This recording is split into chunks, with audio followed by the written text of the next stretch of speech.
मू चियानशी ने कहा, ठीक है। उसका वर्तमान साधना स्तर स्पिरिट किंग के 8वें स्तर के चरम पर अटका हुआ है और 9वें स्तर की बाधा को पार करना मुश्किल है। दिव्य टावर ने उस समय उसे जो सफलता हासिल करने में मदद की थी वह बहुत आसानी से हो गई थी, लेकिन अब जब वह फिर से निर्माण कर रही है तो उसे पता चलता है कि यह इतना आसान नहीं है। इसलिए उसे जुवानक्सिया अकादमी जाना चाहिए, जिसके पास साधना में सहायता के लिए एक स्पिरिट एरे है। गाड़ी पर मो शानकोंग ने मू चियानशी को नानफेंग अकादमी की स्थिति से परिचित कराया।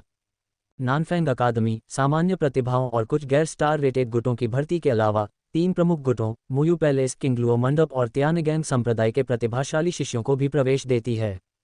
मो शानकोंग जैसे प्रतिभाशाली युवा मास्टर को मुयू पैलेस द्वारा पोषित किया जा रहा है, जो उसे नानफेंग अकादमी की तुलना में अधिक संसाधन प्रदान करता है, इसलिए वह स्वाभाविक रूप से संप्रदाय के भीतर ही साधना करता है। वे ज़ियाजू अकादमी के प्रवेश समारोह से केवल 1 महीने पहले ही स्कूल लौटेंगे। अन्य 3 प्रमुख 1 स्टार ताकतों के प्रतिभाशाली भी लगभग ऐसे ही हैं।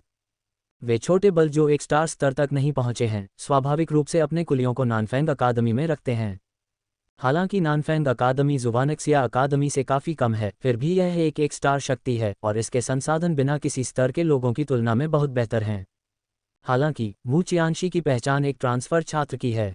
इंकपंग पैलेस की ताकत के साथ एक ट्रांसफ़र छात्र की व्यवस्था करना एक आसान काम होगा। हम केवल आधे रास्ते गए हैं, लेकिन चीज़ें उतनी आसानी से चलती हुई नहीं दिख रही हैं। मो शानकोंग ने हल्की सी भौहें सिकुड़ी, क्या उनके पीछे कोई छुपी हुई हत्या की मंशा थी? मू चियानशी ने पूछा, किंगलुओ मंडप द्वारा सार्वजनिक माफ़ी जारी करने के बाद क्या उन्होंने किंग हुई से निपटा? मो शानकोंग ने कहा, यह सिर्फ एक दर्द रहित एकांत कारावास है। ऐसा लगता है कि मंडप मास्टर किंग अपनी सबसे बड़ी बेटी से उतना प्यार नहीं करते जितना मैंने सोचा था। मो शानकोंग ने असहाय होकर कहा, जब ज़ियाजू की प्रमुख ताकतें सर्वोच्चता के लिए होड़ कर रही होती हैं तो उनकी युवा पीढ़ी केवल रक्त संबंधों को ही नहीं बल्कि ताकत को भी महत्व देती है। ये किंगलुओ मंडप के लिए भी सच है और यह मुयू पैलेस के लिए भी सच है। Swish swish swish. परछाइयों में मौजूद व्यक्ति को सही मौका मिल गया है और उसने अपनी चाल चल दी है। युवा मास्टर की रक्षा करो, मिस मू की रक्षा करो। बूम। आने वाले लोग काफ़ी शक्तिशाली हैं, कई चरम स्तर के सम्राट भेजे गए हैं। बूम। गाड़ी को एक बड़ी तलवार से चीर दिया गया और मू चियानशी और मो शानकोंग उससे बाहर कूद पड़े। मिस मू, मो शानकोंग ने चिंतित होकर कहा, हत्यारे का निशाना तुम हो। बेहतर होगा कि तुम अपनी फिक्र करो। मूल रूप से उसने सोचा था कि किंगहुई ने कोई कदम उठाया है, लेकिन जैसे ही हत्यारे ने अपनी चाल चली वह जान गई कि उसका निशाना मो परिवार के युवा मास्टर मो शानकोंग थे। ये हत्यारे स्पष्ट रूप से बहुत अनुभवी थे और उन्होंने अपने मुख्य लक्ष्य मो शानकोंग को घेर लिया और उस पर हमला कर दिया। एक स्टार शक्ति के युवा मास्टर के रूप में मो शानकोंग इतनी आसानी से मारे जाने वाले नहीं थे और मुयू पैलेस के लोग भी बेकार नहीं थे। बैंग बैंग बैंग, एक भीषण युद्ध चल रहा था। दूसरी तरफ ने स्पष्ट रूप से उसे राजा रैंक की एक नगण्य छोटी लड़की को गंभीरता से नहीं लिया। इसलिए जब तक मू चियानशी इसमें शामिल नहीं हुई वह पूरी तरह से सुरक्षित थी। मू चियानशी ने लड़ाई में हिस्सा नहीं लिया। हालांकि उसकी ताकत केवल राजा रैंक पर थी, लेकिन उसने पहले सम्राट स्तर के विरोधियों के खिलाफ लड़ाई लड़ी थी और उसके पास अभी भी कुछ अंतर्दृष्टि थी। मुयू पैलेस के लोग इतनी आसानी से हार मानने वाले नहीं थे। वास्तव में थोड़ी ही देर में इन हत्यारों को पीछे धकेल दिया गया। बेशक मुयू पैलेस के लोग भी गंभीर रूप से कमजोर हो गए थे। मो शानकोंग ने कहा, जल्दी निकलो, पहले शहर में जाओ और एक गाड़ी बदलो। जी। मू चियानशी ने दवा की कुछ बोतलें फेंकी और कहा, चलो पहले अपनी चोटों को ठीक करने के लिए कुछ गोलियां लेते हैं। मो शानकोंग ने कहा, हमारे पास गोलियां हैं और वे घोस्ट डॉक्टर के पवेलियन की गोलियां हैं। मू चियानशी ने कहा, अगर तुम इसे सारा खा लोगे तो तुम तेजी से ठीक होगे। उन्होंने इसे सारा खा लिया। उनके होंठ जोर से फड़के। एक बार में इतना सब खा लेने से या तो वे ठूस ठूस कर मर जाते या उन्हें दर्द महसूस होता। मू चियानशी ने कहा, इसे सारा खा लो। यदि तुम जल्दी से ठीक हो जाओगे तो शहर में प्रवेश करने से पहले चीज़ें शांतिपूर्ण नहीं होंगी। मो शानकोंग ने कहा, तुम्हारा मतलब है? तुम्हें क्या लगता है? मू चियानशी ने कहा। मो शानकोंग ने कहा, जल्दी करो और गोलियां लो, फिर मौके पर ही आराम करो और ठीक हो जाओ। युवा मास्टर, चलो यहीं आराम करते हैं और ठीक होते हैं। क्या होगा अगर हत्यारे फिर से लौट आए? भले ही हम चले जाएं, लेकिन शायद आगे हत्यारों का दूसरा समूह इंतजार कर रहा होगा, मो शानकोंग ने कहा। मू चियानशी की मानसिक शक्ति उनसे कहीं अधिक थी और वह पहले से ही आगे हत्या की मंशा को महसूस कर सकती थी। इसे उनके दरवाजे पर पहुंचाने के बजाय यहीं इंतजार करना बेहतर है। जैसा कि अपेक्षित था, जो हत्यारे अपने शिकार को अपने जाल में गिरते देखे बिना लंबे समय से इंतजार कर रहे थे, वे वापस मुड़ गए। वूश वूश वूश, कई आकृतियां उतरीं, एक मुड़ा हुआ ब्लेड मू चियांशी की ओर इशारा कर रहा था। युवा मास्टर मो, हम इस औरत को मारने आए हैं। कृपया हस्तक्षेप न करें। आप पहले से ही गंभीर रूप से घायल हैं और आपकी आध्यात्मिक ऊर्जा लगभग समाप्त हो चुकी है। भले ही आप इस औरत की रक्षा करना चाहते हो, आप नहीं कर सकते। बेहतर होगा कि आप अपनी जान व्यर्थ में न गंवाएं। मू चियांशी आगे बढ़ी और बोली, मैं इनसे निपटूंगी, तुम लोगों को इन पर हाथ उठाने की जरूरत नहीं है। मू चियांशी बाहर निकली और मो शानकोन के भाव बदल गए। मिस मू, यदि उन्हें पता होता कि ऐसा होगा, तो उन्हें जल्दी से गोलियां स्वीकार कर लेनी चाहिए थीं और उन्हें ठीक होने के लिए ले जाना चाहिए था।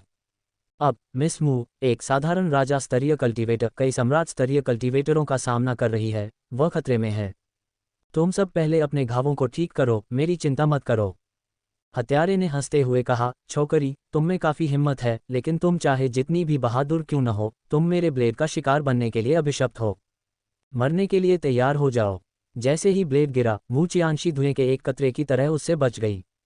गति और भी तेज है। वह लंबे समय से कंगहाई हवेली डिवाइन शैडो स्टेप तकनीक का अध्ययन कर रही थी, लेकिन उसके पास व्यावहारिक प्रशिक्षण की कमी थी।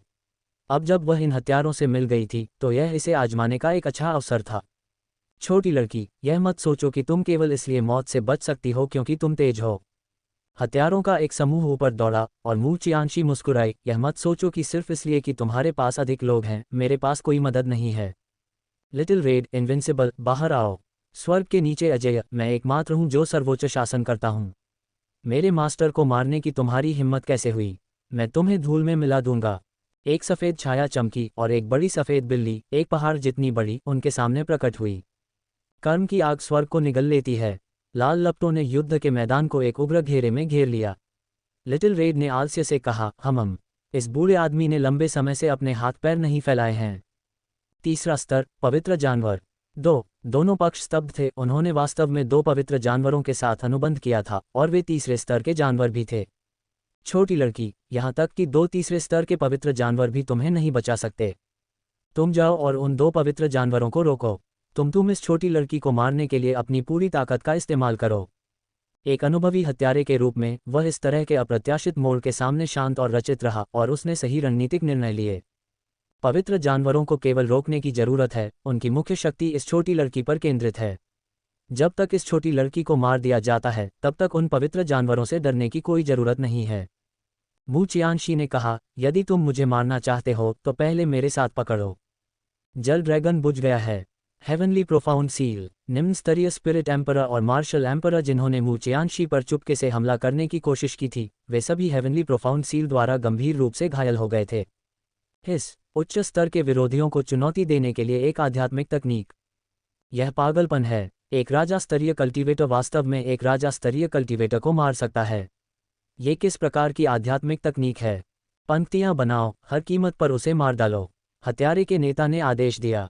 उसके सामने की महिला ने इतना बड़ा खतरा पैदा कर दिया था कि उसके पास उसे मारने का रास्ता खोजने के अलावा कोई चारा नहीं था, चाहे कुछ भी हो। मू चियांशी की उंगलियों से लाल रोशनी की एक लकीर के साथ कई छोटी औषधीय सुइयां उड़ गईं। ज्वलंत ड्रैगन तलवार आपके आदेश के लिए है।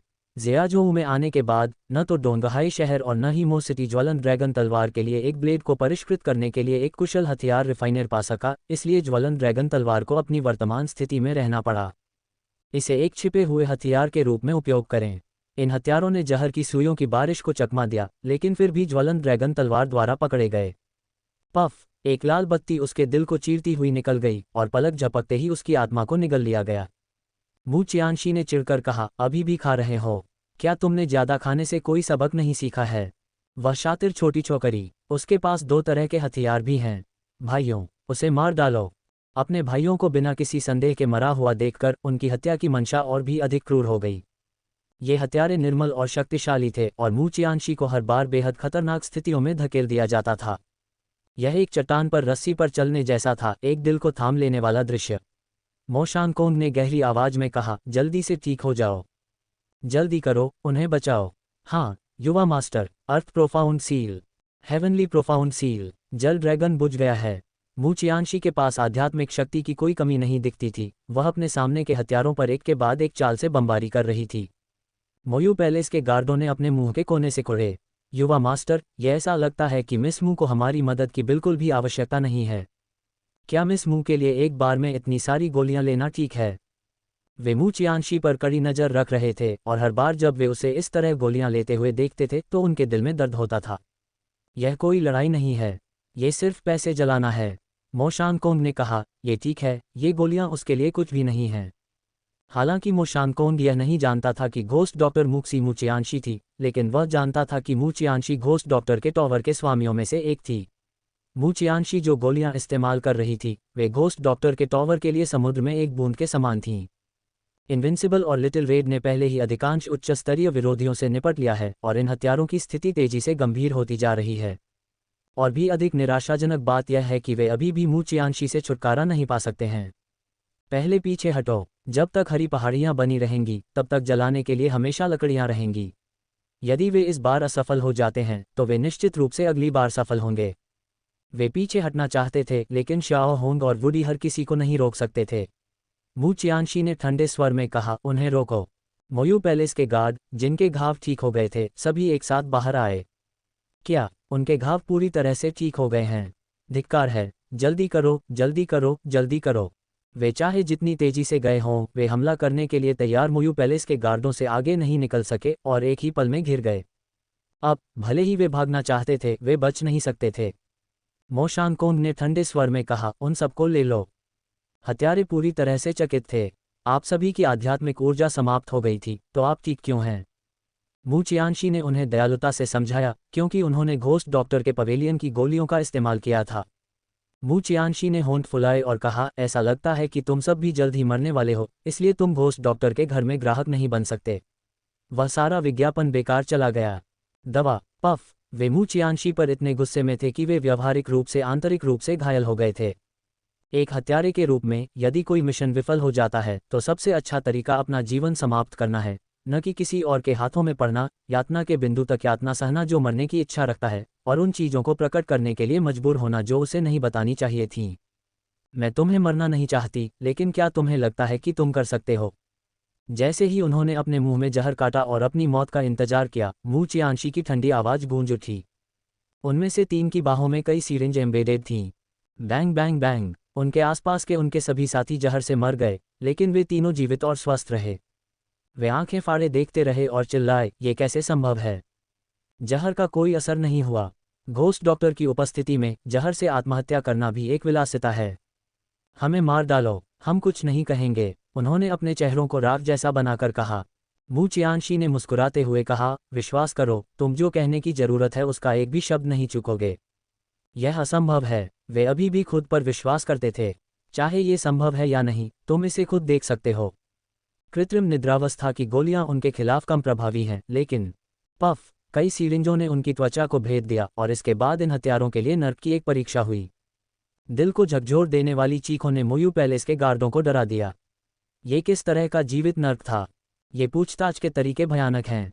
उन्हें बिल्कुल भी मिस मू को नाराज नहीं करना चाहिए। मैं बात करूंगा, मैं बात करूंगा। ये किंगलुओ मंडप की दूसरी युवा महिला थी जिसने आपको मारने के लिए उच्च कीमत की पेशकश की थी।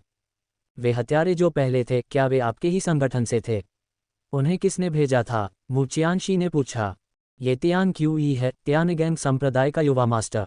वह लंबे समय से युवा मास्टर मो को नापसंद करता है और जुवानिक्सिया अकादमी के नामांकन शुरू होने से पहले एक प्रतिद्वंद्वी को खत्म करना चाहता है। हमें एक त्वरित मौत दो। वे दर्द से चिल्लाए। मू चियानशी ने सिर हिलाया और कहा, ठीक है। मू चियानशी ने अपनी औषधीय सुइयों को वापस ले लिया और वे पूरी तरह से बेजान हो गए। भले ही मो शानकोंग पहले से ही जानता था कि मू चियानशी कोई साधारण महिला नहीं है, फिर भी वह उसके तरीकों से डर गया था। मू चियानशी ने कहा, चलो चलते रहो, यहाँ से आगे ये शांत होना चाहिए। जी। जैसा कि मू चियानशी ने कहा, इन 2 समूहों के हत्यारों का सामना करने के बाद वे बिना किसी बाधा के नानफेंग अकादमी में पहुंचे। मो शानकोंग व्यक्तिगत रूप से मू चियानशी को नामांकन प्रक्रिया पूरी करने के लिए ले गए। अकादमी में छात्रावास एक अलग कमरा था, इसलिए मू चियानशी उसमें रहने लगी। मो शानकोंग ने कहा, मिस मू, आप अपनी यात्रा से थक गई होंगी। कल कक्षाएं शुरू होंगी और आप अगले 1 महीने नानफेंग अकादमी में बिताएंगी। मू चियानशी ने पूछा, मो शानकोंग, नानफेंग शहर में मुझे एक कुशल हथियार रिफाइनर कहाँ मिल सकता है? एक हथियार रिफाइनर? आप एक हथियार बनाना चाहती हैं? उसने ये भी पाया कि मू चियानशी के पास आध्यात्मिक तकनीकों और छिपे हुए हथियारों का उपयोग करने के अलावा अन्य हमला करने के लिए कोई प्राथमिक हथियार नहीं है। मू चियानशी ने कहा, यह हथियार बनाने के बारे में नहीं है, यह उनकी मरम्मत करने के बारे में है। मेरी तलवार टूट गई है और इसकी मरम्मत करने की आवश्यकता है। हथियार रिफाइनर अत्यधिक कुशल होना चाहिए और उसके पास सबसे अच्छी सामग्री होनी चाहिए। जहां तक कीमत की बात है, वह कोई समस्या नहीं है, मू चियानशी ने जारी रखा। मो शानकोंग ने कहा, मुझे लगता है कि मैंने किसी ऐसे व्यक्ति के बारे में सुना है, लेकिन मेरे संरक्षक उसके बारे में अधिक जानते हैं। मैं कल उससे आपके लिए पूछूंगा। अच्छा। अगले दिन मो शानकोंग ने मू चियानशी को कक्षा में जाने के लिए उठाया। इससे पहले कि वे कक्षा में पहुंचते, मू चियानशी को देखने वालों ने घेर लिया। वह ट्रांसफर छात्र है। यह अविश्वसनीय रूप से अभिमानी है। उसने सिर्फ 1 महीने के बाद एक कक्षा में प्रवेश किया और वह पहले से ही सर्वश्रेष्ठ स्वर्गीय वर्ग में है। ये बहुत बड़ा नहीं दिखता है और इसकी ताकत शायद इतनी महान भी नहीं है। मुझे नहीं पता कि इसे स्वर्गीय वर्ग में प्रवेश करने का आत्मविश्वास कहाँ से मिलता है। मू चियानशी ने कहा, क्या मेरे जैसे ट्रांसफर छात्र आम बात नहीं है? मो शानकोंग ने कहा, नानफेंग अकादमी के स्वर्गीय वर्ग के छात्र आमतौर पर 3 साल तक पढ़ाई करते हैं। आप जैसे किसी व्यक्ति का बड़ी परीक्षा से 1 महीने पहले प्रकट होना आम बात नहीं है। जुवानिक्सिया अकादमी की प्रवेश परीक्षा जीवन में एक बार मिलने वाला अवसर है। एक बार जब आप असफल हो जाते हैं तो आपको दूसरा मौका कभी नहीं मिलता। ज़्यादातर लोग ऐसा अदूरदर्शी दृष्टिकोण नहीं चुनेंगे। और फिर आपकी उम्र भी। मू चियानशी चौंक गई। आप जितनी बड़ी होंगी, जितने लंबे समय तक आपने साधना की होगी, आपकी ताकत उतनी ही अधिक होगी और जुवानिक्सिया अकादमी में प्रवेश पाने की संभावना उतनी ही अधिक होगी। आमतौर पर परीक्षा की तैयारी करने वाले छात्र 20 वर्ष से अधिक उम्र के होते हैं और आप केवल 16 वर्ष की हैं। मू चियानशी ने असहाय होकर कहा, तो क्या इसीलिए मैं स्कूल के अपने पहले ही दिन पूरे अकादमी का केंद्र बन गई हूँ? मो शानकोंग ने कहा, हालांकि मुझे पता है कि मिस मू ऐसे तुच्छ मामलों की परवाह नहीं करेंगी। मुझे जिस बात की अधिक चिंता है वह हथियार रिफाइनर का मामला है, इसलिए मेरे लिए उनके बारे में पूछताछ करना न भूलें। वह इतने लंबे समय से ज्वलंत ड्रैगन तलवार का उपयोग करने में असमर्थ होने के बाद थोड़ी असहज हो गई है। मैं मिस मू द्वारा मुझे दिए गए निर्देश को कैसे भूल सकता हूँ? नानफेंग अकादमी के स्वर्गीय वर्ग में 30 छात्र हैं। जैसे ही मू चियानशी कक्षा में दाखिल हुई, उसने एक नफरत भरी नज़र अपनी ओर टिकी हुई देखी। एक और नज़र थी जिसने लोगों को और भी असहज महसूस कराया। मू चियानशी की नज़र उस क्षेत्र पर पड़ी और स्वाभाविक रूप से उसे 2 परिचित चेहरे दिखाई दिए। किंगलुओ मंडप की दूसरी युवा महिला किंगहुई और तियानगैंग संप्रदाय के युवा master Tian QE. Tian QE मू चियानशी के पास गया और उसका स्वागत किया। मिस मू, हम फिर से मिल रहे हैं। इन पिछले कुछ दिनों में मैंने आपको बहुत याद किया है। मू चियानशी का चेहरा ठंडा पड़ गया। मुझे नहीं लगता कि मैं आपको अच्छी तरह जानती हूँ। मेरे रास्ते से हट जाओ। मू चियानशी सीधे कक्षा की एक सीट पर चली गई और उसने तियान क्यूई की ओर देखना भी उचित नहीं समझा। तियान क्यूई का चेहरा तुरंत जम गया और अन्य लोग भी कुछ हद तक चकित थे। किसी ने वास्तव में इस तरह तियान क्यूई का अनादर करने की हिम्मत की? ये दिलचस्प होने वाला है। मो शानकोंग तियान क्यूई के पास गया और चेतावनी दी, तियान क्यूई, उन लोगों को मत छुओ जिन्हें तुम्हें नहीं छूना चाहिए। मुझे यह न कहने के लिए मत देना कि मैंने तुम्हें चेतावनी नहीं दी थी। तियान क्यूई ने मो शानकोंग की चेतावनी को खारिज कर दिया। उपहास करते हुए कहा, मो शानकोंग, तुम सिर्फ अपने अच्छे लुक्स पर भरोसा कर रहे हो, है ना? ऐसी सुंदरता का अंततः मेरा, तियान क्यूई का होना तय है। तुम्हें इस पर पछतावा होगा। मो शानकोंग ने उसके साथ और अधिक शब्द बर्बाद नहीं किए। यदि दुश्मन मौत को बुलावा दे रहा है तो उसे जाने दो। वापस अकादमी में, इस बार मू चियानशी पर्पल मून किंगडम की तरह नहीं थी, जहां उसका एक बड़ा परिवार था और करने के लिए बहुत सी चीजें थीं, और वह एक भगोड़ी रानी बन गई थी। व्याख्यानों को ध्यान से सुने, फिर जिस दुनिया में मैं अब रह रहा हूं उसकी गहरी समझ हासिल करने के लिए पुस्तकालय में जाएं। मुझे हिम महाद्वीप के बारे में बहुत कम जानकारी है। मू चियानशी ने किताब पढ़ना समाप्त किया और अपने छात्रावास लौटने ही वाली थी कि लोगों के एक समूह ने उसे रोक लिया। नेता किंगहुई थी, जिसकी पतली आकृति हरे लबादे में लिपटी हुई थी। किंगहुई ने एक उपहास भरी मुस्कान के साथ कहा, यदि तुम जुवानिक्सिया अकादमी जाना चाहती हो तो केवल किताबें पढ़ना ही काफ़ी नहीं है। तुम्हारे पास मजबूत प्रतिभा, युद्ध शक्ति और भाग्य होना चाहिए। मू चियानशी ने शांति से कहा, तुम एक पराजित प्रतिद्वंद्वी मेरे सामने ऐसी बकवास कर रही हो। क्या तुम्हें शर्म नहीं आती? तुम मुझे एक ही चाल में हरा दी गई थी और तुम अभी भी मेरे सामने कूदने की हिम्मत करती हो। दूसरी मिस, आइए उसे एक सबक सिखाएं। किंगहुई मू चियानशी के शब्दों से पूरी तरह अपमानित महसूस कर रही थी और उसके बगल में उसका गुर्गा उत्साह से बोल पड़ा। किंग हुई की आंखें आंसुओं से लाल थी। तभी एक जोरदार आवाज गूंज उठी, किसने मेरी देवी को रुलाया? बाहर आओ। नया आने वाला व्यक्ति एक लंबा, भारी भरकम आदमी था, जो एक भालू जितना प्रभावशाली था, एक शक्तिशाली आभा के साथ जो प्रतीत होता था कि मार्शल सम्राट के स्तर को तोड़ने के लिए तैयार था। किसी को अपने लिए खड़े होते देख, भले ही उस व्यक्ति की उपस्थिति उसे वास्तव में पसंद नहीं आई, किंग हुई दयनीय रूप से रोने लगी। वाह, मैंने प्रतियोगिता के दौरान अपने प्रतिद्वंद्वी को कमाका और उसके हाथों हार गई। मैंने कभी नहीं सोचा था कि वह आज मेरा अपमान करने के लिए इसका इस्तेमाल करेगी। अब मेरे पास नानफेंग अकादमी में रहने का चेहरा कैसे बचा है? मैं जुवानिक्सिया अकादमी में प्रवेश पाने के लिए कैसे योग्य हो सकती हूँ? उसके सामने खड़े आदमी ने मू चियानशी की ओर देखा और कहा, नानफेंग में इतनी अभिमानी छोटी लड़की कब आ गई? मैंने उसे पहले कभी नहीं देखा। किंग हुई के बगल में खड़े एक ट्रांसफर छात्र ने कहा, सीनियर भाई किन, बेशक आपने उसे पहले कभी नहीं देखा है। वह वही ट्रांसफर छात्र है जिसके बारे में हर जगह सुर्खियां बन रही हैं। वह अभी अभी आज ही आई है। एक ट्रांसफर छात्र की स्कूल के पहले ही दिन हमारे कॉलेज की नंबर 1 देवी को परेशान करने की इतनी हिम्मत।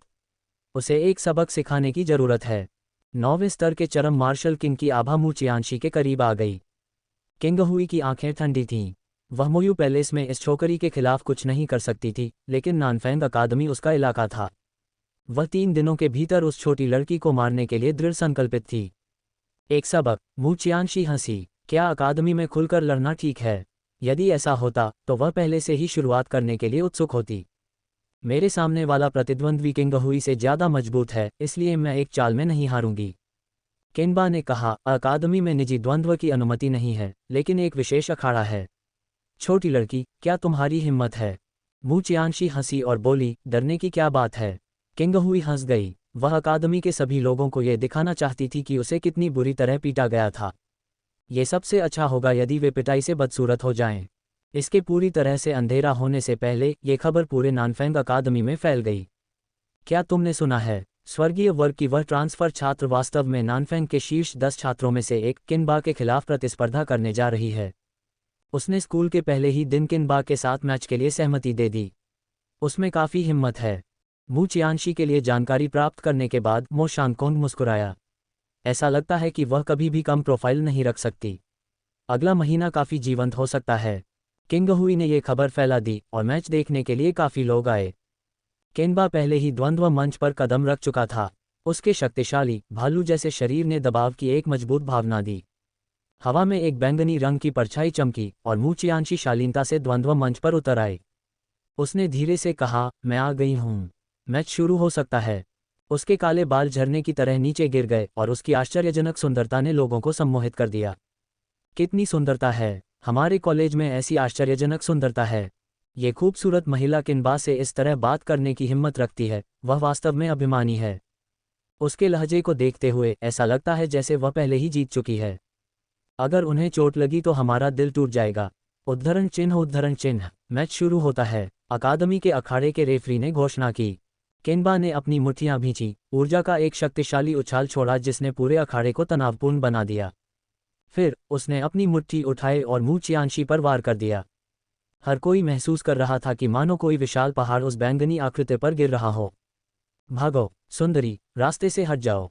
यदि वह घूसा मुझ पर पड़ता तो मुझे नहीं पता कि मेरे शरीर की कितनी हड्डियां टूट जातीं। ये घूसा अर्थ प्रोफाउंड सील की तुलना में बहुत कम शक्तिशाली था। मू चियानशी ने उसे बिल्कुल भी गंभीरता से नहीं लिया, लेकिन वह अपने फुटवर्क का अभ्यास करने के लिए उसकी क्रूरता का उपयोग कर सकती थी। मू चियानशी ने सोचा कि अकादमी में आने का मोजिन का सुझाव एक अच्छा विचार था। उसके साथ अभ्यास करने और अपनी मूल ताकत में तेजी से लौटने में मदद करने के लिए अकादमी में जीवित पंचिंग बैग की भरमार होनी चाहिए। वह स्पिरिट किंग के 8वें स्तर पर है, लेकिन वह अभी भी रिकवर होने से एक स्तर कम है। जैसे ही उन्होंने उस आकृति को मारा जाता देखा, हर कोई अपनी आंखें बंद करने से खुद को नहीं रोक सका। बूम! लेकिन जब उन्होंने अपनी आंखें खोलीं तो उन्होंने केवल अखाड़े में एक बड़ा छेद देखा और वे उस बैंगनी आकृति को नहीं पा सके। जूनियर सिस्टर मू ने ऐसा लगता है कि इससे बच लिया है। अभी अभी ये गति बहुत तेज होने के कारण पीछे छूटी हुई एक परछाई मात्र थी। किंग हुई ने अपने दांत पीसे। धिक्कार है, वह वास्तव में इससे बच गई। Water dragon break. Mu Qianxi पहले ही चुपचाप किनबा के पीछे घूम चुकी थी और लंबा, जल नीला ड्रैगन बेरहमी से उस पर झपट पड़ा। इस बिंदु पर उन्हें मू चियानशी की ताकत का भी पता चल गया। 8वें स्तर का स्पिरिट किंग। 8वें रैंक का स्पिरिट किंग जिसे स्वर्गीय रैंक में पैराशूट किया गया है। क्या तुम मजाक कर रहे हो? ये जूनियर स्पिरिट किंग के 8वें स्तर पर केवल 1 महीने में ज़ोवानिक्सिया अकादमी की प्रवेश परीक्षा पास करने के लिए बहुत अधीर है। उसे कुछ और वर्षों तक साधना करनी चाहिए। 16 या 17 साल की उम्र में वह स्पिरिट किंग के 8वें स्तर पर है। उसकी प्रतिभा काफ़ी उल्लेखनीय है। यदि वह 1 या 2 साल के लिए अपनी साधना को समर्पित करती है और स्पिरिट किंग के 9वें स्तर तक पहुंच जाती है, तो ज़ोवानिक्सिया अकादमी में प्रवेश पाने की उसकी संभावना बहुत अधिक होगी। 8वां रैंक कुछ भी नहीं है। मैं तुम्हें एक चींटी की तरह कुचल सकता हूँ। वू चियानशी की ताकत के बारे में जानने के बाद किनबा उसके प्रति अधिक से अधिक अवज्ञानी हो गया। बैंग बैंग बैंग, उसने मू चियानशी के खिलाफ अपना फायदा दबाया, लेकिन मू चियानशी ने हर हमले को चकमा दे दिया। हमले की शक्ति चाहे जितनी भी मजबूत क्यों न हो, यदि वह लक्ष्य पर नहीं लग सकती है तो ये पूरी तरह बेकार है। अन्य लोग भले ही न नोटिस करें, लेकिन मो शांगकोंग ने किया। उसकी नज़र उस बैंगनी आकृति पर पड़ी। वह अपने फुटवर्क को प्रशिक्षित करने के लिए किनबा के हमलों का उपयोग करना चाहती थी, अन्यथा वह आसानी से किनबा को मार सकती थी। याकुमो फिस्ट, स्वर्ग और पृथ्वी को हिला देना। मू चियानशी बचती रही, जिससे किनबा बहुत अधीर हो गया, इसलिए उसने अपने अंतिम कौशल का उपयोग किया। सभी दिशाओं से 8 हमले आए, लेकिन मू चियानशी ने एक पंख की तरह हल्के से उनसे बच लिया। मू चियानशी ने कहा, इतने धीमे हमले और तुम अभी भी इतनी जोर से चिल्ला रहे हो, कितना उबाऊ है। जल ड्रैगन स्वर्ग को झकझोर देता है। गिरते फूल और बहता पानी। बैंग बैंग बैंग, किनबा ने मू चियानशी के हमले को रोक दिया और कहा, भले ही तुम्हारे हमले मुझ पर लग जाएं, वे बूंदों की तरह होंगे और मुझे बिल्कुल भी चोट नहीं पहुंचाएंगे। एक व्यक्ति प्रतिद्वंद्वी को नहीं रोक सका और दूसरा प्रतिद्वंद्वी के बचाव को भेद नहीं सका, इसलिए वे गतिरोध में बने रहे। मू चियानशी ने किनबा की भयानक युद्ध भावना को पूरी तरह प्रज्वलित कर दिया। उसने एक पागल कुत्ते की तरह अथक रूप से मू चियानशी का पीछा किया, जिससे हर किसी के देखने के लिए दृश्य बेहद खतरनाक हो गया। इस भयंकर दृढ़ संकल्प के साथ, किनबा, जो मार्शल सम्राट के स्तर को तोड़ने से बाल बाल बचा था, ने आखिरकार सफलता प्राप्त कर ली। उसने लड़ाई के दौरान ही सफलता प्राप्त कर ली। किंगहुई बहुत खुश थी। किनबा मार्शल सम्राट के स्तर तक पहुंच गया है, मू चियानशी की हार निश्चित है। एक सुंदरता के खिलाफ लड़ने से वास्तव में आपका स्तर बढ़ सकता है। किनबा आज सच में हर किसी की ईर्ष्या का पात्र है। किनबा मार्शल सम्राट के स्तर पर आ गया है। वह शायद हमारी अकादमी की शक्ति रैंकिंग में शीर्ष 3 में है। उद्धरण चिन्ह उद्धरण चिन्ह। बूम। सम्राट रैंक में कदम रखने के बाद उसकी शक्ति राजा रैंक की तुलना में बहुत कम थी। किनबा ने कहा, बस हार मान लो। यह मत कहो कि मैंने तुम्हें हार मानने का मौका नहीं दिया। मू चियानशी हल्की सी मुस्कुराए, इसकी कोई ज़रूरत नहीं है, मैं पहले ही आगे बढ़ चुकी हूँ। ऐसे पागल कुत्ते द्वारा पीछा किए जाने से न केवल उसका फुटवर्क सुधरा बल्कि उसका साधना स्तर भी टूट गया।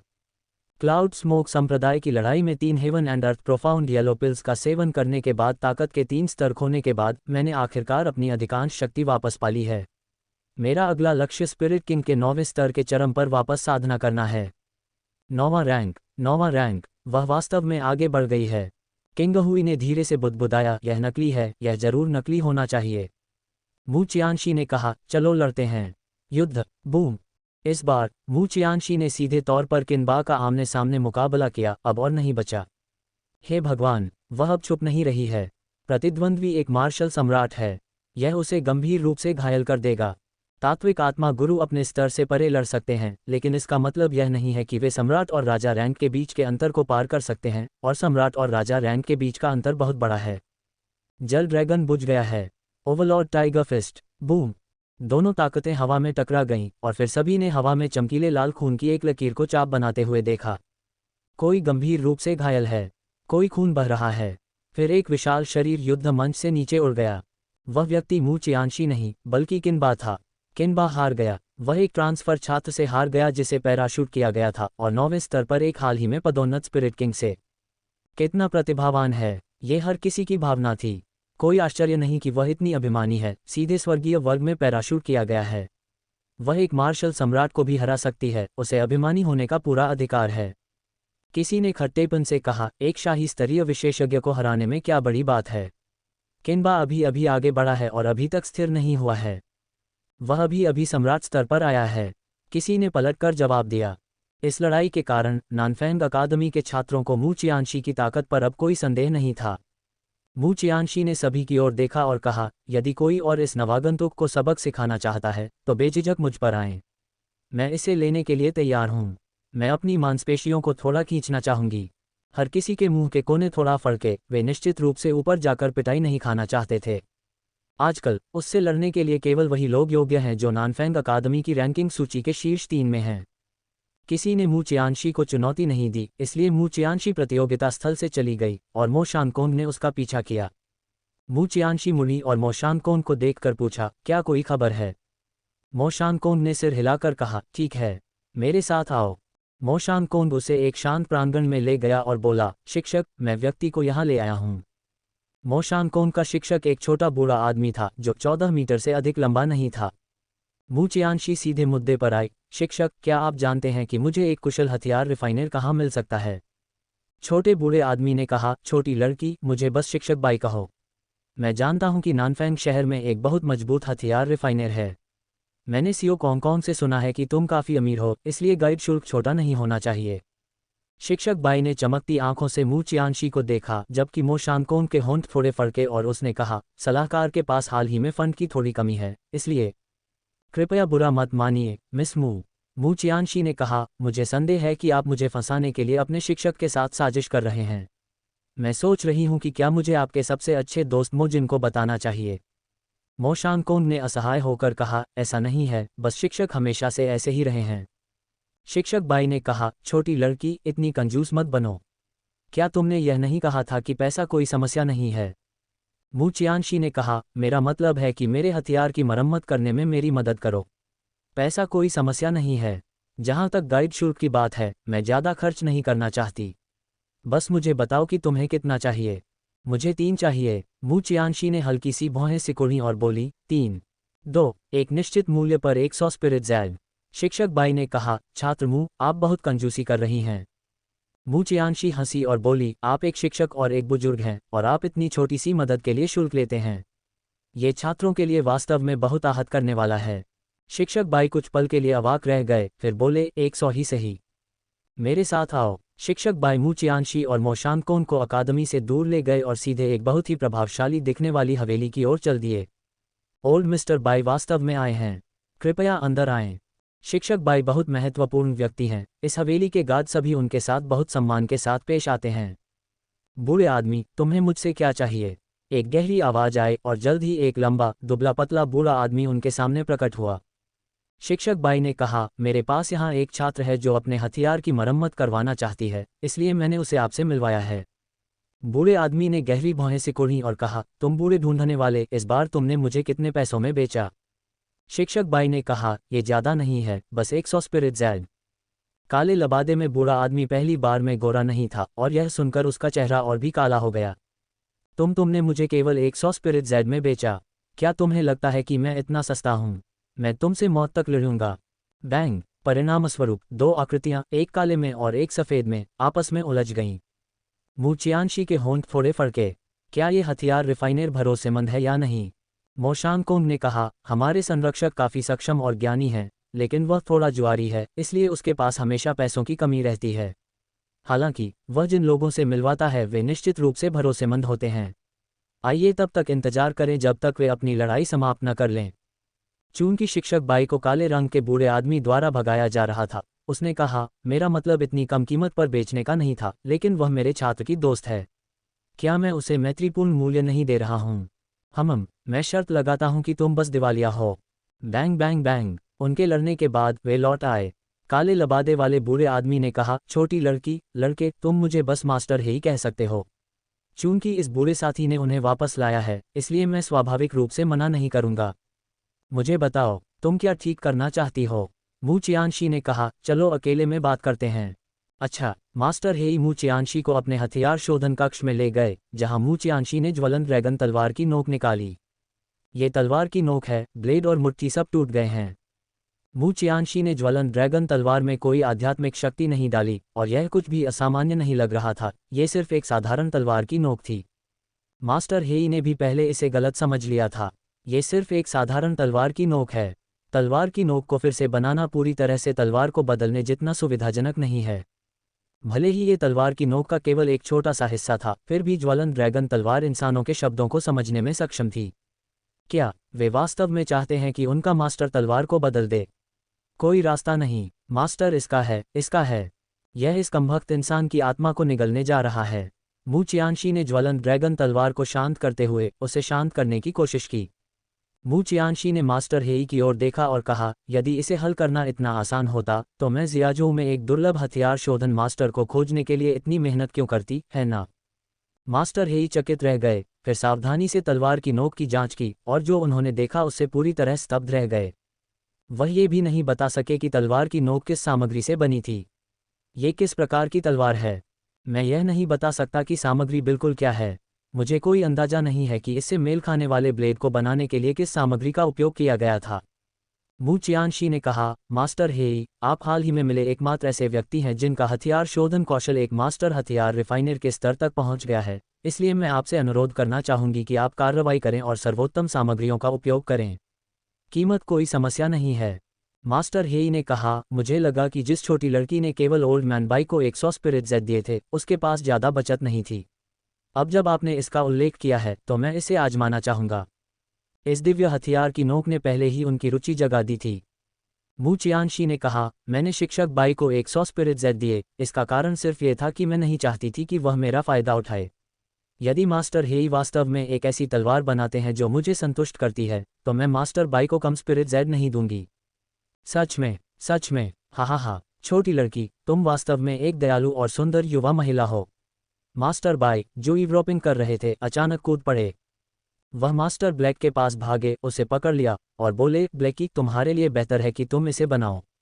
मुझे निराश मत करो, अन्यथा मैं भूत के रूप में भी तुम्हारा पीछा करूंगा। वाह!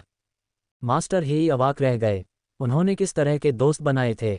मू चियानशी ने एक स्थानिक अंगूठी निकाली और मास्टर हेई को देते हुए कहा, ये जमा राशि है। यह एकदम सही होनी चाहिए, अन्यथा वह यानलोंग स्वॉर्ड वाला लड़का शायद खुद को ठगा हुआ और घृणित महसूस करेगा। अच्छा, शिक्षक बाई करीब झुक गए और बोले, मुझे देखने दो कि अंदर कितना है। मास्टर हेई ने दहाड़ लगाई, यहाँ से निकलो। मास्टर हेई ने मू चियानशी से कहा, मैं इसे पूरा होने के बाद आपको सूचित करने के लिए किसी को भेजूंगा, ठीक है? समझौता करने के बाद मू चियानशी एक आज्ञाकारी छात्र बने रहने के लिए अकादमी लौट आए। मो शानकोंग ने पहेली में पूछा, यदि तलवार टूट जाती है तो आप बस एक नई ले सकती हैं। एक कीमियागर के रूप में आपकी स्थिति के साथ आपको एक अच्छी तलवार खोजने में कोई परेशानी नहीं होनी चाहिए जो आपको दे सके। मू चियानशी ने कहा, तुमने मुझे ज्वलंत ड्रैगन तलवार का उपयोग करते हुए नहीं देखा है। एक बार जब तुम देख लोगे तो तुम्हें पता चल जाएगा कि ज्वलंत ड्रैगन तलवार कितनी शक्तिशाली है। इसके अलावा ज्वलंत ड्रैगन तलवार उसके लिए कोई निर्जीव वस्तु नहीं है, ये जीवित है। टी-कार्टिंग, crystal glow, divine water dragon sword, a desolate greenwood divine cauldron और इटर्नल सोल काल्ड्रॉन की तरह। मो शानकोंग ने कहा, अब जब आपने ऐसा कहा है तो मैं थोड़ा उत्सुक हूँ। मू चियानशी की आंखों में एक तेज चमक कौंध गई। मेरी चीज़ों के साथ कुछ भी करने की कोशिश मत करना, वरना तुम एक भयानक मौत मरोगे। मो शानकोंग ने असहाय होकर कहा, मैं सिर्फ उत्सुक हूँ। ये सिर्फ एक तलवार थी। मू चियानशी के सुरक्षात्मक रूप को देखकर मो शानकोंग हंस पड़े। वह हर दिन समय पर कक्षाओं में जाती है और फिर पुस्तकालय में सैर करती है। केन बाई के साथ उसकी लड़ाई के बाद से किसी ने भी उसे उकसाने की हिम्मत नहीं की है। हालांकि मांस की इस दीवार के प्रकट होने से मू चियानशी ने थोड़ी भौहें सिकुड़ी। क्या बात है, तुम मेरे साथ मुकाबला करना चाहते हो? केनबा, मैं आपका अनुयायी बनना चाहता हूँ, कृपया मुझे स्वीकार करें। मेरा अनुयायी बनो। क्या तुम अपनी देवी की चापलूसी करने नहीं जा रहे हो? मू चियानशी ने एक भौं उठाई। आप अद्भुत हैं, मैं आपकी प्रशंसा करता हूँ। मिस किंग, ये सिर्फ दिखावा है और कोई सार नहीं है, कृपया मुझे अपना शिष्य स्वीकार करें। मैं तुम्हें स्वीकार करूंगी। अखाड़े में मिलते हैं, देखते हैं तुम कैसा प्रदर्शन करते हो। केनबा जानबूझकर पिटाई की तलाश करता रहा, जिससे हर कोई असहाय हो गया। हर दिन उसे पीटा जाता था और घर वापस ले जाया जाता था, फिर भी वह हर लड़ाई के साथ मजबूत होता गया, जिससे वह उनकी नानफेंग अकादमी में एक अनूठा चरित्र बन गया। मो शानकोंग ने कहा, मिस मू, मास्टर हेई की तरफ से खबर आई है। मू चियानशी ने खुशी से पूछा, क्या तलवार का ब्लेड खत्म हो गया है? हाँ, हालांकि आज मुझे कुछ काम है और मैं तुम्हारे साथ नहीं जा सकता। मो शानकोंग ने कहा, मैं रास्ता जानती हूँ, मैं जानती हूँ कि वहाँ कैसे जाना है, लेकिन इस अकादमी में कई लोग हैं जो उस पर नज़र रख रहे हैं। मू चियानशी ने मुस्कुराते हुए कहा, क्या तुम्हें लगता है कि मैं नुकसान में रहूंगी? मो शानकोंग ने कहा, ऐसा लगता है कि मैंने बेकार में चिंता की। 2 तीसरे स्तर के पवित्र जानवरों के साथ वह निम्न स्तरीय स्पिरिट एम्परर्स को मार सकती है और उसके पास एक रहस्यमय और अप्रत्याशित जहर तकनीक भी है। जो कोई भी उसे उकसाने की हिम्मत करता है वह शायद मौत को बुलावा दे रहा है। इसलिए मू चियांशी स्कूल के बाद इस बार खुले तौर पर और वैध रूप से अकादमी से चली गई। युवा मास्टर, मिस मू अकादमी से चली गई है।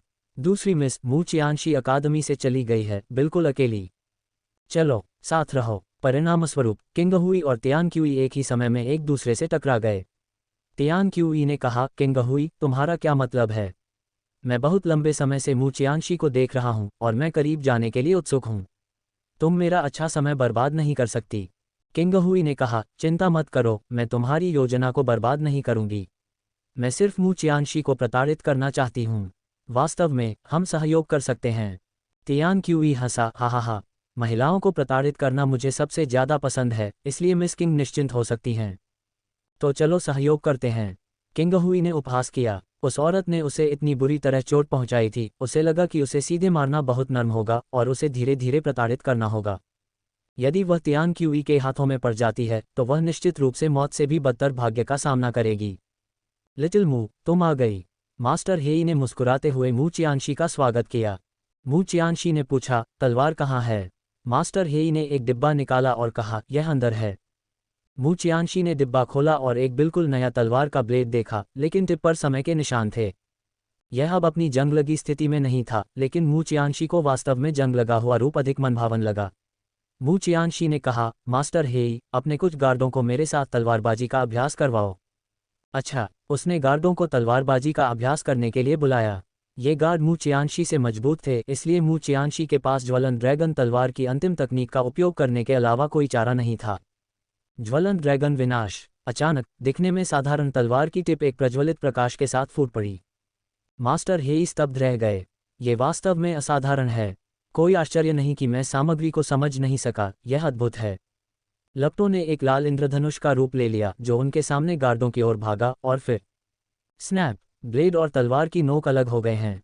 मू चियांशी स्तब्ध थी और यहाँ तक कि मास्टर हेई का बूढ़ा चेहरा भी कुछ हद तक शर्मिंदा था। ये मास्टर हेई ने कहा, लिटिल मू, तुम्हारी अभी की चाल बहुत शक्तिशाली थी। इसने तुम्हें अपने स्तर से परे लड़ने की अनुमति दी। उस तलवार की नोक असाधारण है। एक साधारण तलवार के शरीर को शायद इसका सामना करने में बहुत कठिनाई होगी। यह मेरी गलती है और मैं आपके द्वारा खर्च किए गए सभी पैसे वापस कर दूंगा। आखिरकार वह नानफेंग शहर में एकमात्र हथियार शोधन मास्टर था, लेकिन उसने कभी ऐसी गलती करने की उम्मीद नहीं की थी और उसने लगभग अपना सारा चेहरा खो दिया था। इस क्षण मू चियांशी को कुछ निराशा महसूस हुई।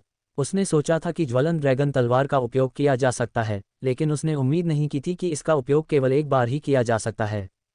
उसने कहा, यह सिर्फ इतना है कि मेरी तलवार की नोक बहुत अजीब है। मैं मास्टर हेई को दोषी नहीं ठहराती। मास्टर हेई ने मेरे लिए पहले ही एक तलवार बना दी है, इसलिए मुझे रिफंड की आवश्यकता नहीं है। कृपया मास्टर हेई, दोबारा कोशिश करें। इससे कोई फर्क नहीं पड़ता कि इसकी लागत कितनी है। मेरे पास अभी भी मेरी जमा राशि का एक बड़ा हिस्सा होना चाहिए। मास्टर हेई के होंठ थोड़े फड़के।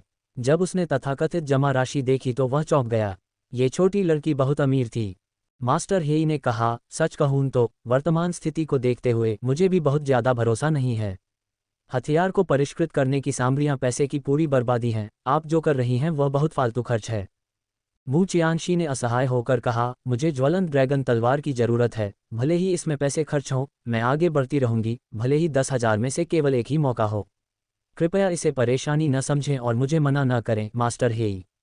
मास्टर हेई ने कहा, वास्तव में इस बार इसने मेरी प्रतिस्पर्धी भावना को भी जगा दिया है। मैं मना नहीं करूंगा, बस मेरी खबर का इंतजार करो। उसने इस अजीब तलवार की नोक का आमने सामने मुकाबला करने का फैसला किया। मू चियांशी ने सिर हिलाकर कहा, ठीक है। मास्टर हेई के निवास से निकलने के बाद मू चियांशी को पता चला कि उसका पीछा किया जा रहा है। कई गलियों से गुजरने के बाद धुएं का एक बादल दिखाई दिया। मू चियांशी ने हल्की सी भौहें सिकुड़ी। वह पहले ही धुएं में दवा की सामग्री का पता लगा चुकी थी और यहाँ तक कि दवा तैयार करने वाले व्यक्ति के कुशल न होने की शिकायत भी कर चुकी थी। कौन? मू चियांशी ने ठंडे स्वर में पूछा। सफ़ेद कोहरा बिखर गया और काले लबादे में एक आदमी मू चियांशी के सामने प्रकट हुआ। मिस मू, मैं यहाँ आपको देखकर बहुत प्रसन्न हूँ। मुझे आप जैसे आंखों के कांटे को देखकर बिल्कुल भी खुशी नहीं हुई। तियान क्यूई ने हंसते हुए कहा, हे। मिस मू अब नाखुश हैं, लेकिन मैं आपको एक पल में खुश कर दूंगा। तुम क्या करने जा रहे हो? तुम्हें पता चल जाएगा कि मैं क्या करने जा रहा हूँ। तियान क्यूई ने खुलकर मुस्कुराया। आगे का रास्ता तियान क्यूई ने रोक दिया था, लेकिन उनके पीछे एक हरी आकृति प्रकट हुई। मू चियांशी, तुम आज बच नहीं सकती। तियान क्यूई ने कहा, मेरे धुएं से जहर खाने के बाद भले ही तुम भागना चाहो, तुम्हारे पास ताकत नहीं होगी। मिस मू के लिए बेहतर होगा कि वह अच्छा व्यवहार करे और मेरी बात सुने। मू चियांशी ने असहाय होकर कहा, किंग हुई, क्या तुमने इस बेवकूफ़ को ये याद नहीं दिलाया कि जहर मुझ पर बेअसर है? उनके आसपास एक ठंडक बस गई।